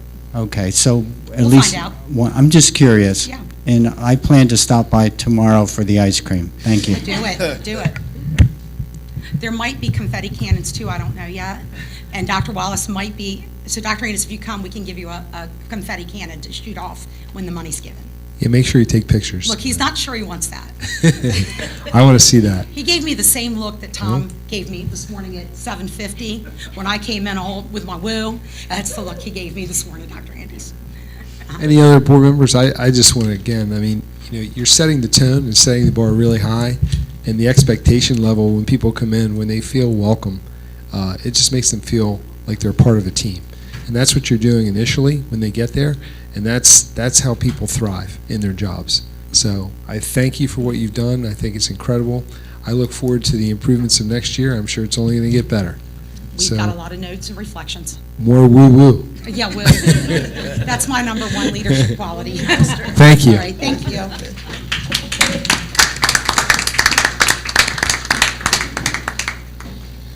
Okay. Moving forward, I'm going to turn it over to Administrative Physical Operations. I think Dr. Record is going to present us with our personnel exhibit. All right, Mr. Ferrante, I'm going to read the personnel exhibit. Is that all right? That's fine. Okay, all right. Just trying to do better. So here we go. The following is the August personnel exhibit. New hires: Jude Al-Hamad, Educational Assistant, BIS. Keandra Ames, Custodian, Stephen Decatur High School. Sarah Beebe, Kindergarten Teacher, Pocomoke Elementary. Amber Benton, Educational Assistant, Pocomoke Elementary. Angela Braun, Secretary, Buckingham Elementary. Kendall Brittingham, Educational Assistant, Pocomoke Middle. Dr. Mallory Brown, Coordinator of Professional Learning and Talent Development, Central Office. Andrea Daniels, Custodian, Shaw Elementary. Caitlin Daniels, Secondary Literacy Coach, Central Office. Donna Dean, Transportation Specialist, Driver, Trainer, Central Office. Tristan Dutton, Educational Assistant, Stephen Decatur High School. Michaela Fells, Educational Assistant, Pocomoke Middle School. Jennifer Galenas, Teacher, Special Ed, Stephen Decatur Middle School. Sydney Gray, Teacher, Pocomoke Middle School. Catherine Harlan, Educational Assistant, Snow Hill Middle School. Casey Hearn, Teacher, Shaw Elementary School. Pamela Karowski, Educational Assistant, Stephen Decatur High School. Alyssa Jackson, Custodian, Pocomoke High School.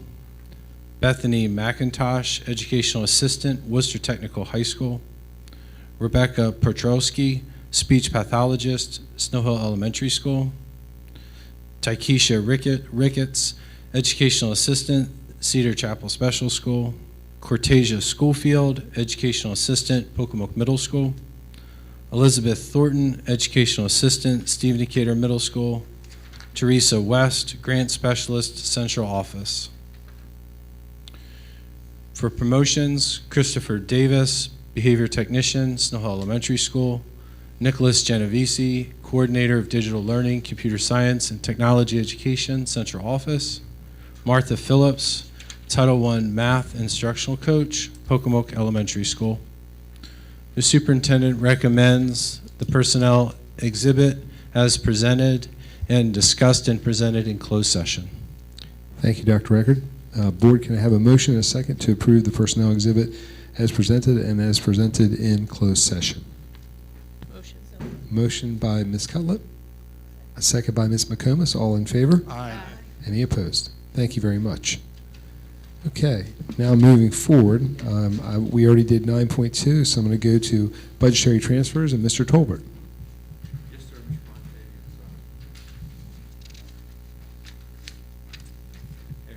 There we go. It's very difficult to put woo in budgetary transfers, but I'll do my best.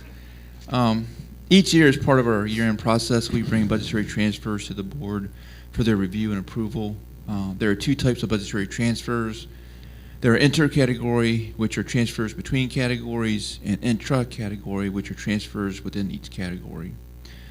The board has been provided with copies of our proposed FY26 budgetary transfers.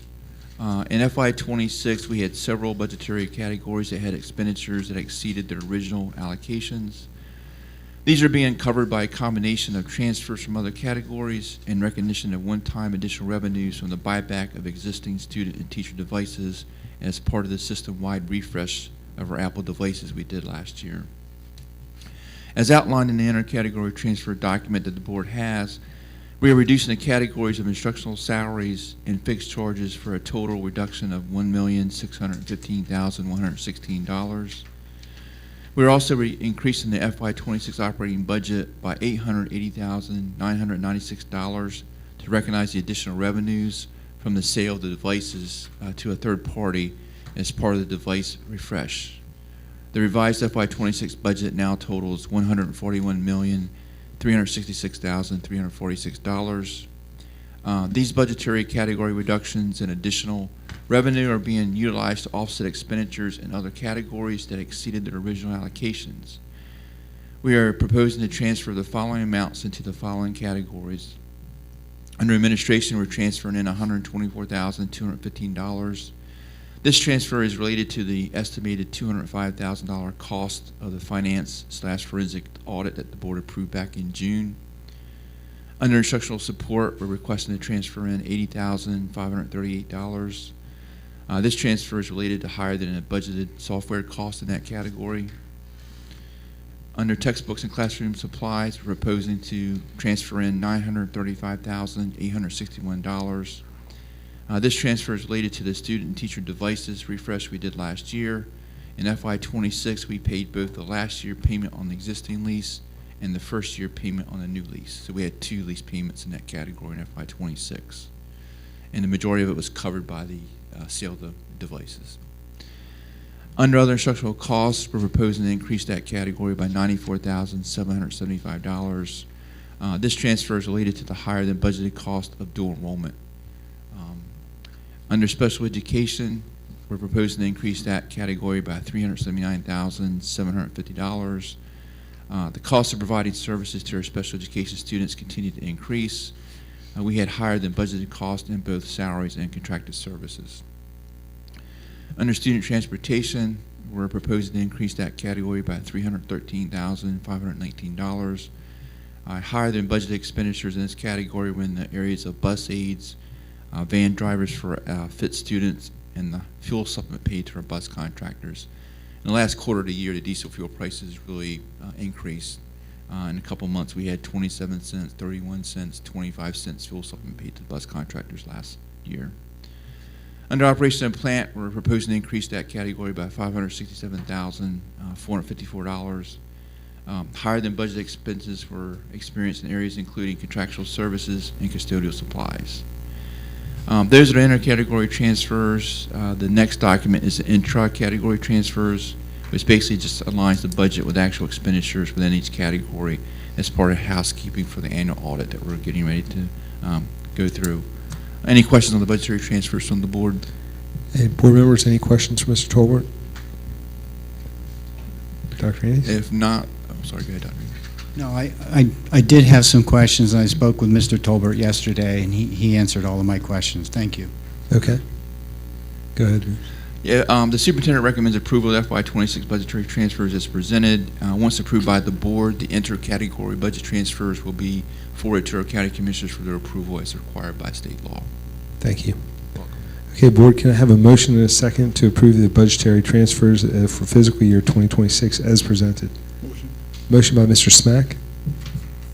A second by Ms. McComas. All in favor? Aye. Any opposed? Thank you, Mr. Tolbert. Appreciate it. Mr. Bronte. And now turning to legal matters, I'm going to turn it over to our board attorney, Mrs. Stansberry. Make sure, yeah, there you go.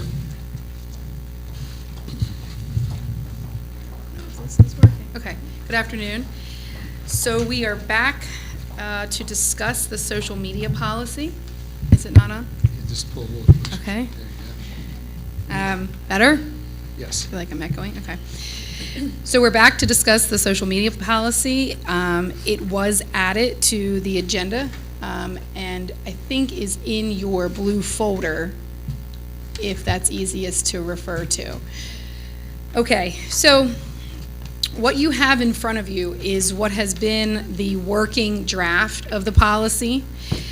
Typically, when we come to a board meeting, the policy is in what at least staff believes, myself included in staff, believes is the final version, and we're simply asking for a motion to approve. But I appreciate, and I know the board president and the superintendent appreciates that this has been a work in progress, and maybe there's still some work to go. So we have made and had made some additional changes that did not get forwardly presented to the public. So I want to walk through some of those, and they may at least assist in some of the public comment that we got on this policy. Perhaps there would still be further need for discussion. But if everybody can follow along in their packet, it is color-coded and there are some strike-throughs. So there's been no changes since the last board meeting to page 1. No changes to page 2. I realize they're not numbered, but they should be multi-sided. I'm calling each side a page. There's been no changes since the last board meeting to page 3, but at that board meeting, we did address how we had added a 1C. Everyone with me? Okay. Employee acknowledges that Worcester County Public School at all times is the owner of all professional social media accounts. This is in reference to the professional social media uses.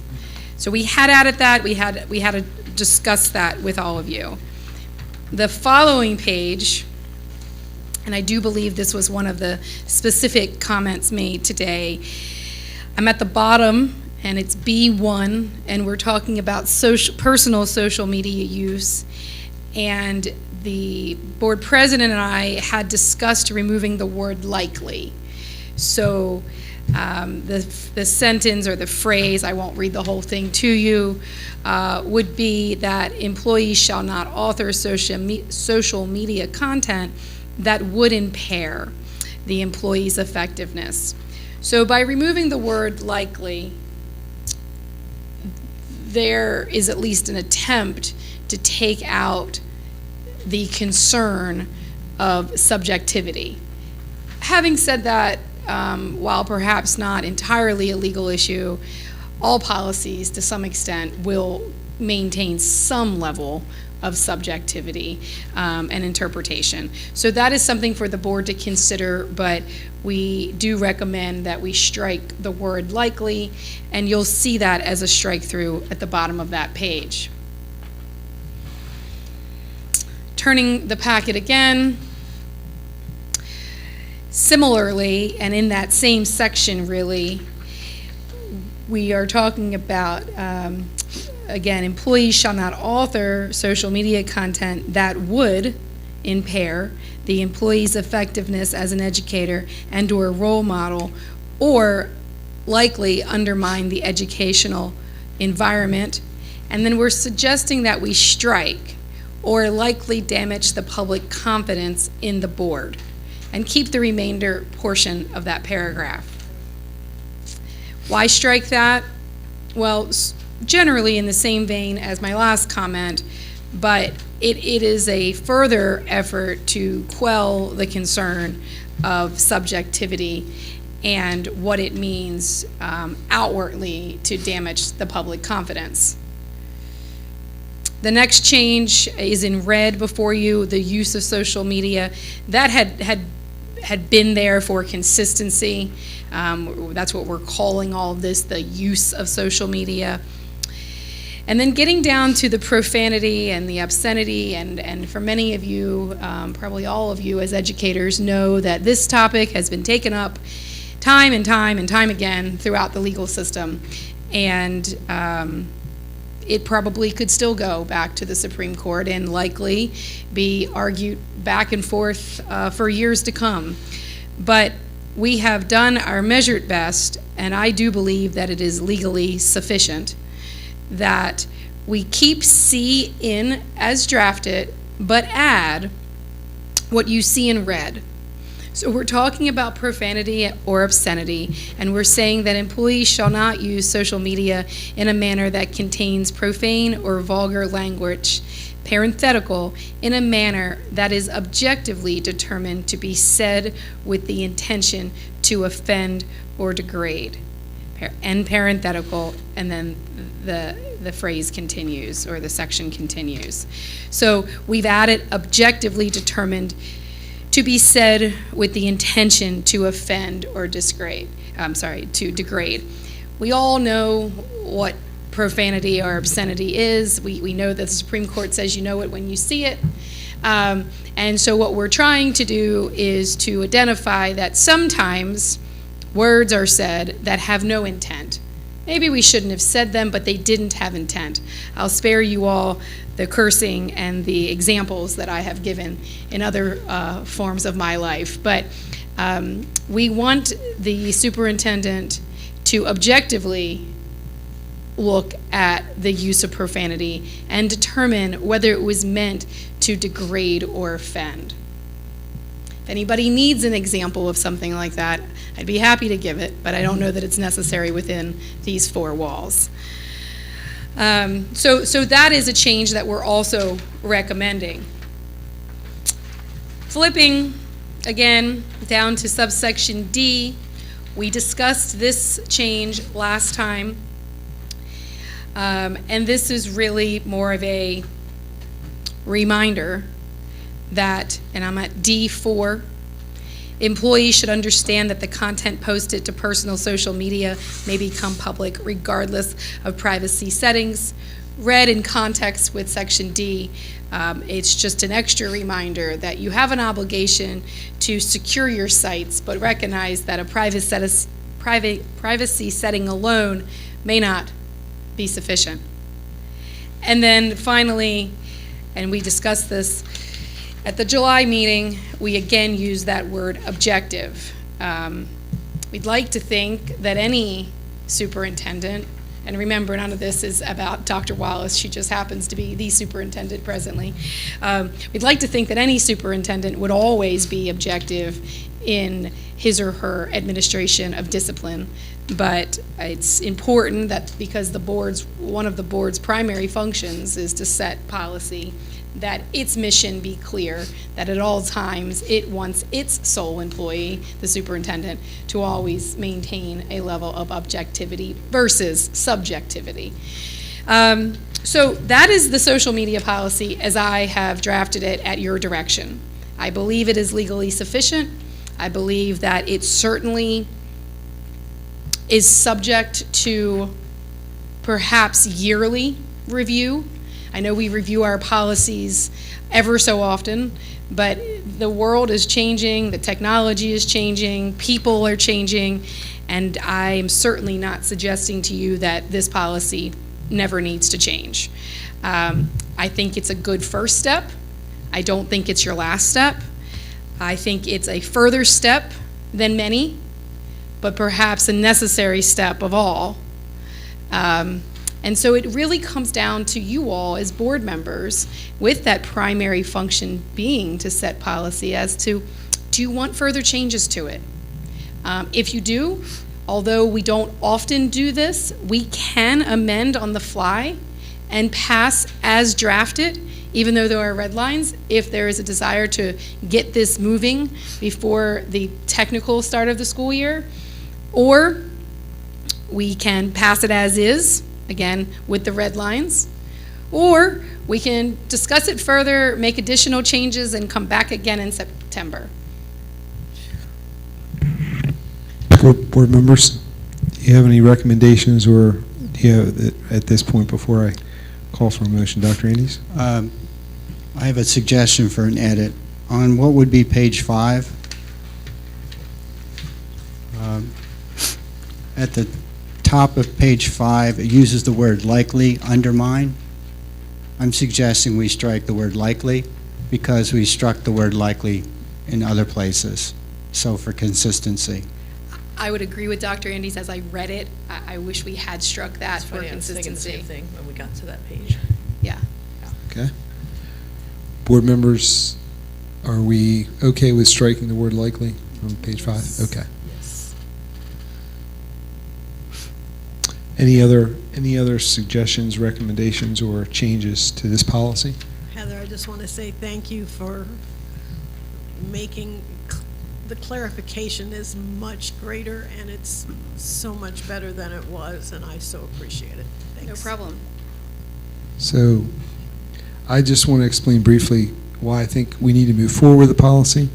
Social media has become a major part of everybody's lives, and what happens on social media can quickly affect our students, employees, and schools. We have a responsibility to protect our students and maintain appropriate boundaries and protect confidential information and give our employees and administrators reasonable guidelines when these situations occur.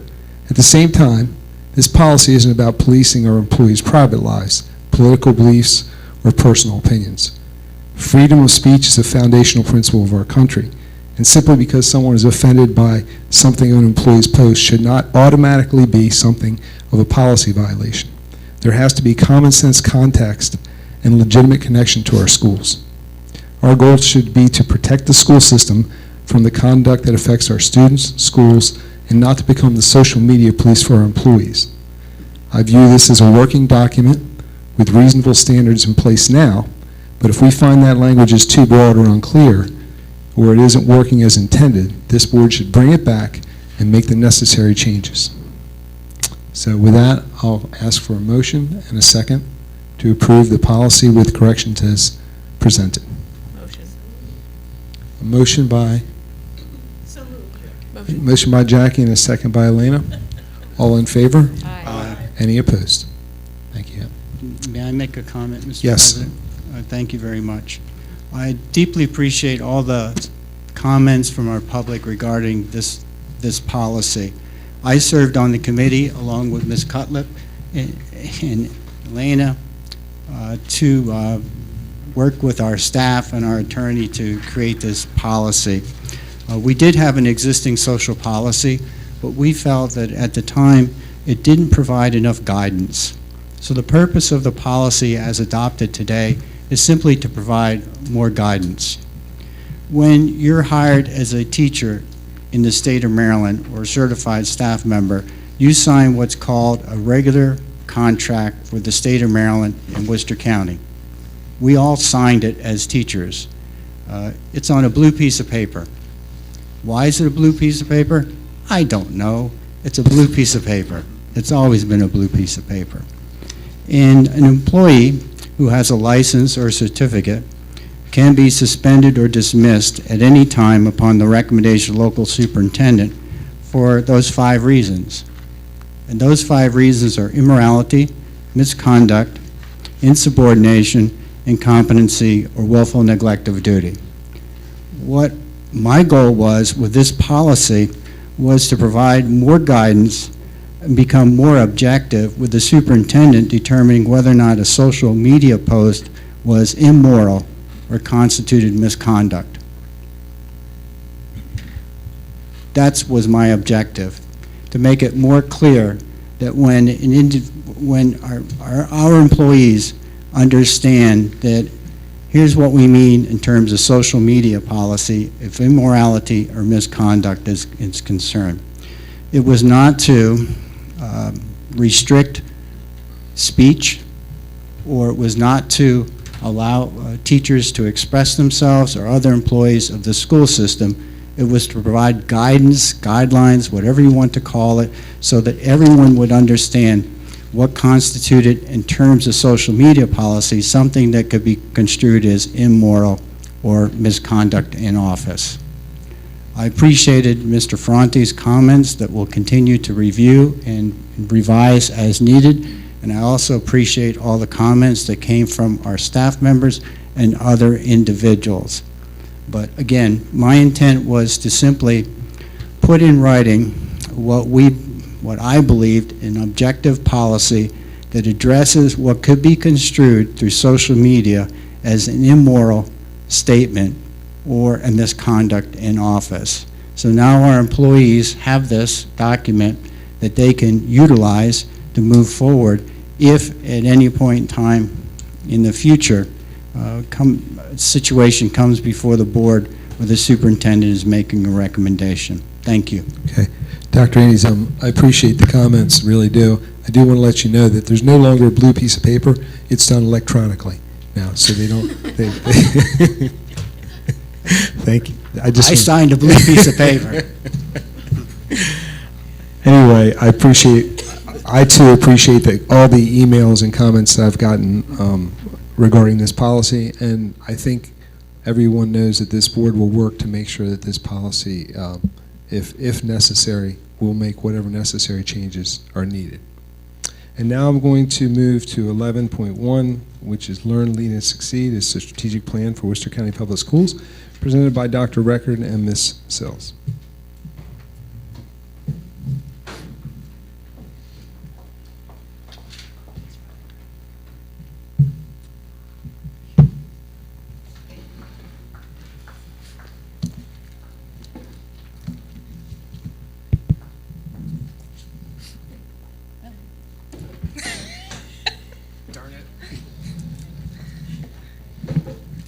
Excuse me, and Mrs. Steer. Well, good afternoon, board members. Today we are presenting the school system's 2026 to 2030 strategic plan. This plan reflects our ongoing commitment to ensuring every student is known, supported, challenged, and prepared for the future. I'm just going to go over the planning process a little bit. So this process was intentional and collaborative. The board partnered with Maryland Association of Boards of Education, or MABE, to guide this work, which began with a strategic planning core committee.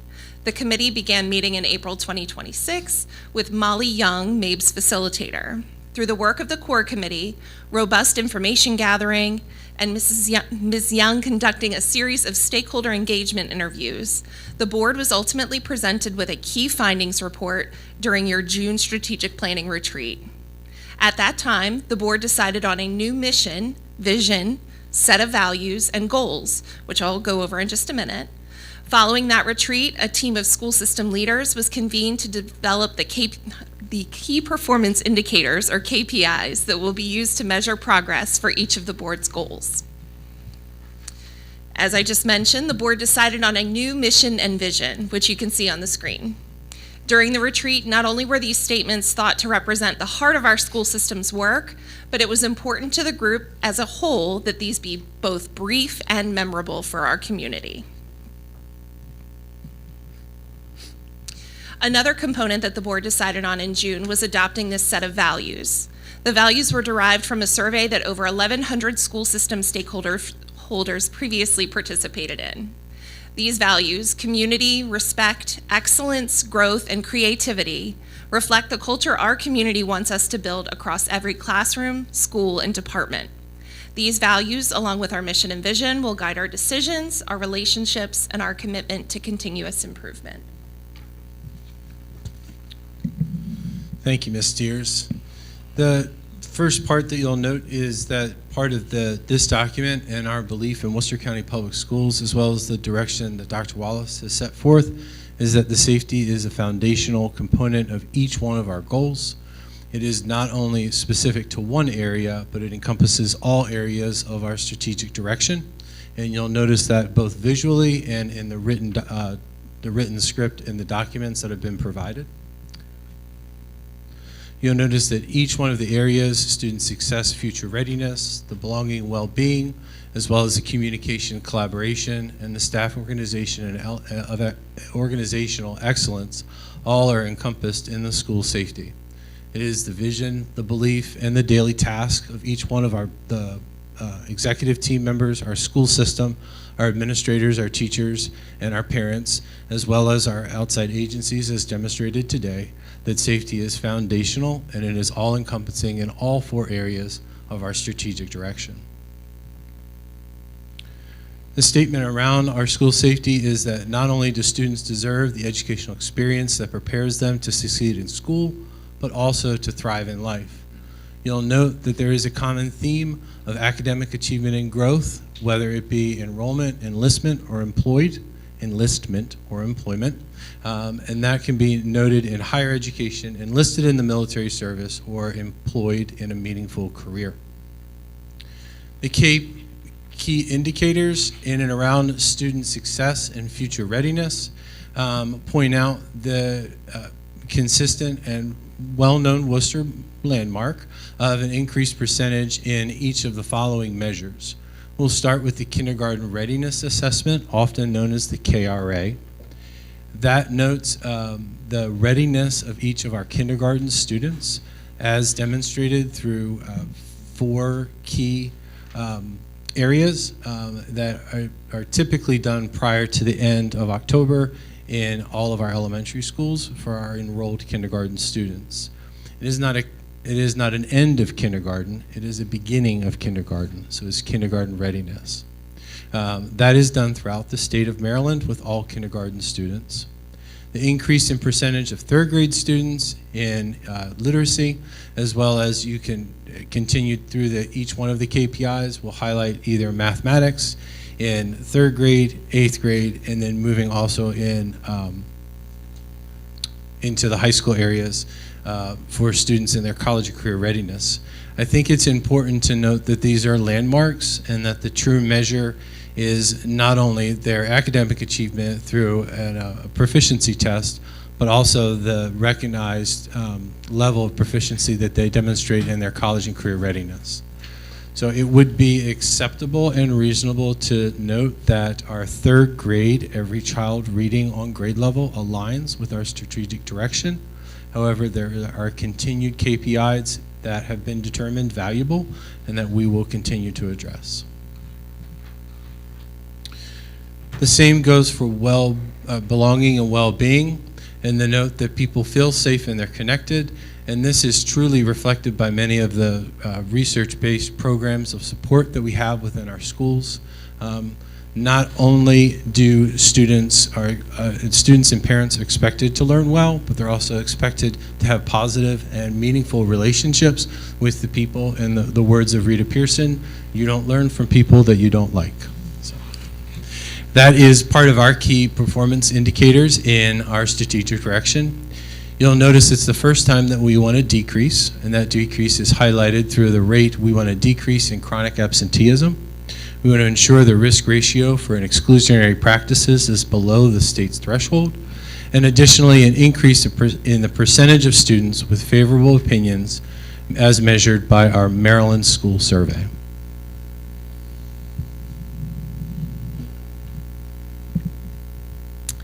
So our 3rd goal is staff and organizational excellence, and this recognizes that student success depends on having outstanding people and strong systems supporting them, and our presentation earlier is showing you part of how we're ensuring that that is happening. This goal focuses not only on attracting, developing, and retaining high-quality staff, but also ensuring that WCPS continues to operate efficiently, responsibly, and with the resources and structures that we need to support excellent teaching and learning. So in developing the KPIs for this goal, we want it to reflect both components of the goal. So you'll see that our measures address areas related to our workforce, including professional learning, attendance, diversity, wellness, continued education, and as well as our responsibility for strong fiscal stewardship. It also builds on the themes that we identified during our planning process around staff recruitment and retention, professional growth, and effective organizational systems. The science of reading training gives us a measure of our investment in staff capacity around one of our most significant instructional priorities. And staff attendance, advanced degrees, they help us measure workforce capacity. We have health and wellness action in there to help support our organizational wellness. And of course, our financial audit provides a very different but equally important measure of organizational excellence and responsible stewardship. Our final goal is communication and collaboration. So strong schools, of course, depend on strong relationships. That's a theme we continually reinforce, not just with our students and our staff, but with our families and our broader Worcester County community. This goal emphasizes the transparent, meaningful communication and opportunities for our stakeholders and community partners to remain actively connected to our work in our schools. So communication, trust, relationships, those were also among some of the most consistent themes that we found across our stakeholder feedback gathered during our planning process. And for this goal, we landed on 2 measures that give us something concrete and meaningful to monitor. The first puts measures in the hands of our stakeholders, specifically our families, and measuring if they are truly satisfied with our district and school communication. That gives us an outcome measure rather than an activity to measure. The second KPI connects communication back to the safety framework that the board has intentionally placed around all 4 goals. During a crisis, of course, communication is essential to safety, so we will ensure that every school's crisis communication plan aligns with our standard response protocol. And the key findings also encouraged us to simplify communication, reduce jargon, make the information easier for our families to understand. So ultimately, these KPIs, this goal isn't about just communicating more, but truly about communicating more effectively.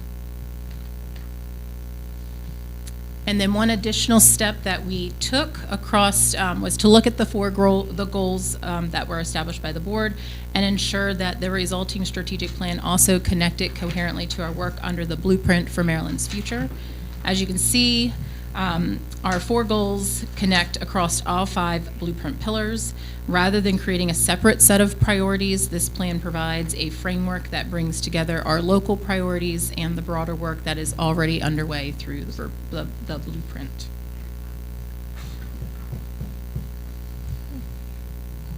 Awesome. Board, I know we were a part of this, and we helped facilitate this strategic plan, but do we have any questions? Do we have any comments?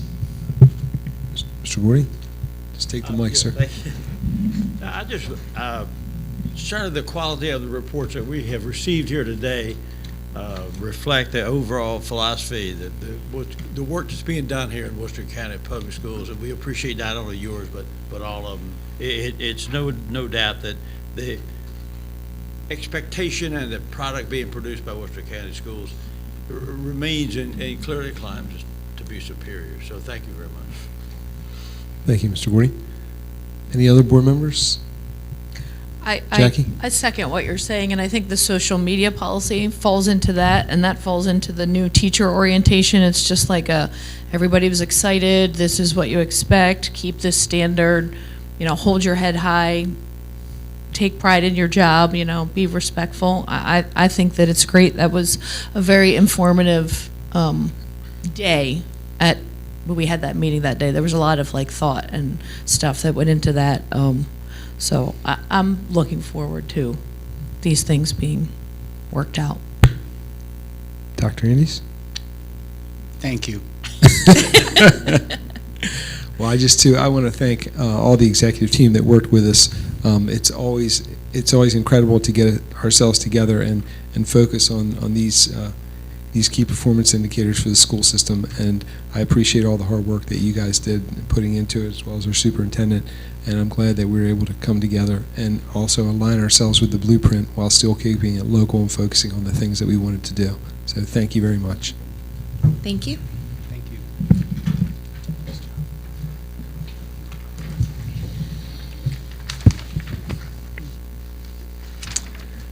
And so now I'll open the floor up to my fellow board members for any comments they'd like to make. Dr. Andes. Thank you, Mr. Ferrante. I want to especially thank our custodial staffs for the summer work that they've done to get our schools prepared. It's a very challenging job because they have grass mowing to do, as well as accommodate summer school programs and everything else to get our schools ready. So thank you to all of our custodial staffs. I want to thank our bus contractors for preparing buses and runs to safely transport our students. I've already seen our big yellow stretch limousines, otherwise known as our school buses, out doing preliminary runs to make sure that they knew exactly where the kiddos were going to be and so forth. So thank you to our bus contractors. I want to thank our central office staff for your work to support our schools throughout the summer as they've prepared to welcome over 7,000 students back. So thank you, central office. Thank you to our school resource deputies. We mentioned that earlier in the meeting. I appreciate them so much each and every day because they keep our students safe, and our sheriff's office as well as local law enforcement keep everyone safe, and I thank them for the work that they do each and every day. I want to thank our school leaders for getting those class lists together. school schedules, back-to-school celebrations, and all the events that go on with making that first day of school as smooth as they possibly can. And it's hard to believe that the class of 2040 is going to be in our schools on August 31st. And I'm looking forward to welcoming the class of 2040. And I have no idea what skill set the class of 2040 will need to be successful in this AI-generated world. But I have full confidence that based on the information that we received today and the feedback we received, that Worcester County Public Schools will do everything they possibly can to help the class of 2040 be successful each and every day and throughout their entire lives. When I think of starting a new school year, I remember as a child how nervous I was, how scared I was, because I didn't know one thing. I didn't know who my teacher was going to be. And last week our grandsons were with us, first grader and a fourth grader, and they happened to attend Howard County Public Schools. As a side note, we beat Howard County Public Schools in our state testing program, but that's another story for another day. But their greatest concern was not what they were going to wear the first day of school or what they were going to do the first day of school. Their greatest concern was finding out who their teacher was going to be. They don't know who the superintendent is. They don't know who the Board of Education members are in Howard County. They don't even know who their principal is at the school in which they attend in Howard County. But they want to know who their teacher is. I know that the work we do here is critically valuable and critically important in terms of setting policy and their superintendent and executive staff making sure our students are learning every day. I understand that. But where the true work gets done is those 180 days in the classroom. Each and every day, a loving teacher making a difference in the lives of our students. I have no idea what I learned in third grade, but Mrs. Horton changed my life, and I will always be indebted to her because she helped me become a better version of myself and all the students in the classroom. So what I'm asking all of our teachers to do and all of our leaders to do throughout this school year is help our kids over those 180 days become better versions of themselves so they're prepared for a world that we can only imagine. Thank you. Thank you, Dr. Hayes. Any other board members? Yes, Mrs. Cullen. Yeah, I would just like to say it's different because up until this school year, I've only ever had my kids' first day of school to worry about. So then when I saw the paper of us going around on the first day of school, I automatically was like, oh, I'm going to have to get Camille on the bus first and then go try and do that and make it in time. But it's different sitting up here now because, you know, this chair gives you all the kids to worry about at all the schools. And my daughters have had phenomenal teachers, phenomenal. They're going to remember their teachers. I see them come in here from time to time. Worcester has wonderful people, wonderful bus drivers. Just saw Mr. Shockley at the doctor's the other day. Like, there's really class A people in the SRDs, the art teachers, just everything. So I'm excited for the kids, and I just wanted to say that I am proud to sit up here in this chair and be a part of Worcester. So good luck to everybody. And thanks to my SRDs. Thank you. Any other board members? Yes, Mr. Smack. Yeah. As you know, the cost of living is on the rise. And for the teachers to have to buy their own supplies, it's costing them. So I think we should find some kind of way to give some little money or whatever for the teachers. You have to buy supplies. That's what I feel. That's all I have to say. Talk to our CFO. Can I just And the commissioners. FYI, and I'd love to do that. After we get school started, I know our church, oh my God, the bin is huge. People have been bringing in supplies for teachers, and students to start off school with. And I know we have a lot of other faith-based organizations and community organizations that are doing the same. So I'm going to hope and pray that covers most of it. I hope so too. If not, you're spending a lot of money. Oh, I know. Yeah. I just did want to say that we do give each school an allotment for materials of instruction, and they also have that money to give their teachers allotments for different materials in their classroom. So we do supply that money from Sure. the Board of Education. I'm sure there's always extra you want to do, but Yes. we do supply that money to them. Thank you, Vince. That's good. So always when you go last, see, you get a lot of times things are already said before. So I was writing down bus drivers, I was scratching off the list, custodians, things of that nature, because Dr. Annie's already thanked them, which is great. But this past week, I got the opportunity to get a flavor of what it's like to go to college for the first time, because my daughter was going to college, go back to college, I should say. So as she attended college, I could see the excitement with all the new freshmen at school, and I look forward to seeing that same excitement with everybody going back to school on August 31st. It's a great day, and it's a great opportunity for all of us to see what kind of wondering faces that we see and all the excitement coming back to school. It's really a special time for us, and I really look forward to it. So with that, I'm going to turn it over to Dr. Wallace for some informational items. Thank you, Mr. Ferrante. Mr. Smack just gave me an idea, and I think next year I'm going to find one of our staff members who wants to create a coordinated effort for our community, and churches can be a part of it, of exactly what our schools are asking for as far as school supplies, and then in like the month of June, do a district-wide, community-wide effort that's organized, and then we can get those supplies that are donated to the schools for them to know, because I will tell you, as the aunt of and very engaged aunt of 2 Worcester County Public School students, in the last 24 hours, I have spent over $400 on school supplies, and their list is not finished yet. So the more that we can help out our community, can help out our schools as a whole, I think the better it might be. So we will do a coordinated effort next year. I'll get somebody to lead that process so that we can have the very specific things that they need. Because I would say, go drop things off at the central office and we'll get them out to schools. And maybe we will still do some of that because we have some time.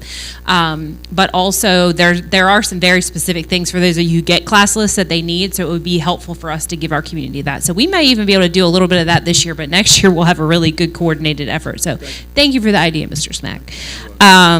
On August 24th, all of our teachers return, and so that's going to be a very exciting day for all of us because it's almost like a reunion when everybody gets to come back. So we're very, very excited to welcome everyone back together. Then on August 31st, that is our first day of school, and so I can tell that our board reps are already very excited because senior year is like, it's once in a lifetime, and so it's going to be a great year. But we'll welcome all of our students back, and we will see students in all 14 of our schools that day. September 4th through 7th, schools' offices are closed, so that's Friday, Saturday, Sunday, and Monday. School offices and schools are closed. And then September 15th is our next board meeting, so we will see everyone there, hopefully. Maybe Mr. Buchanan will decide to come back and make an appearance. Yes, we're all envious. He's on vacation. All right. Can I have a motion and a second to adjourn today's board meeting? So moved. Motion by Dr. Andes. Second. Second by Mr. Gordy. All in favor? Aye. Okay. We are adjourned. Thank you.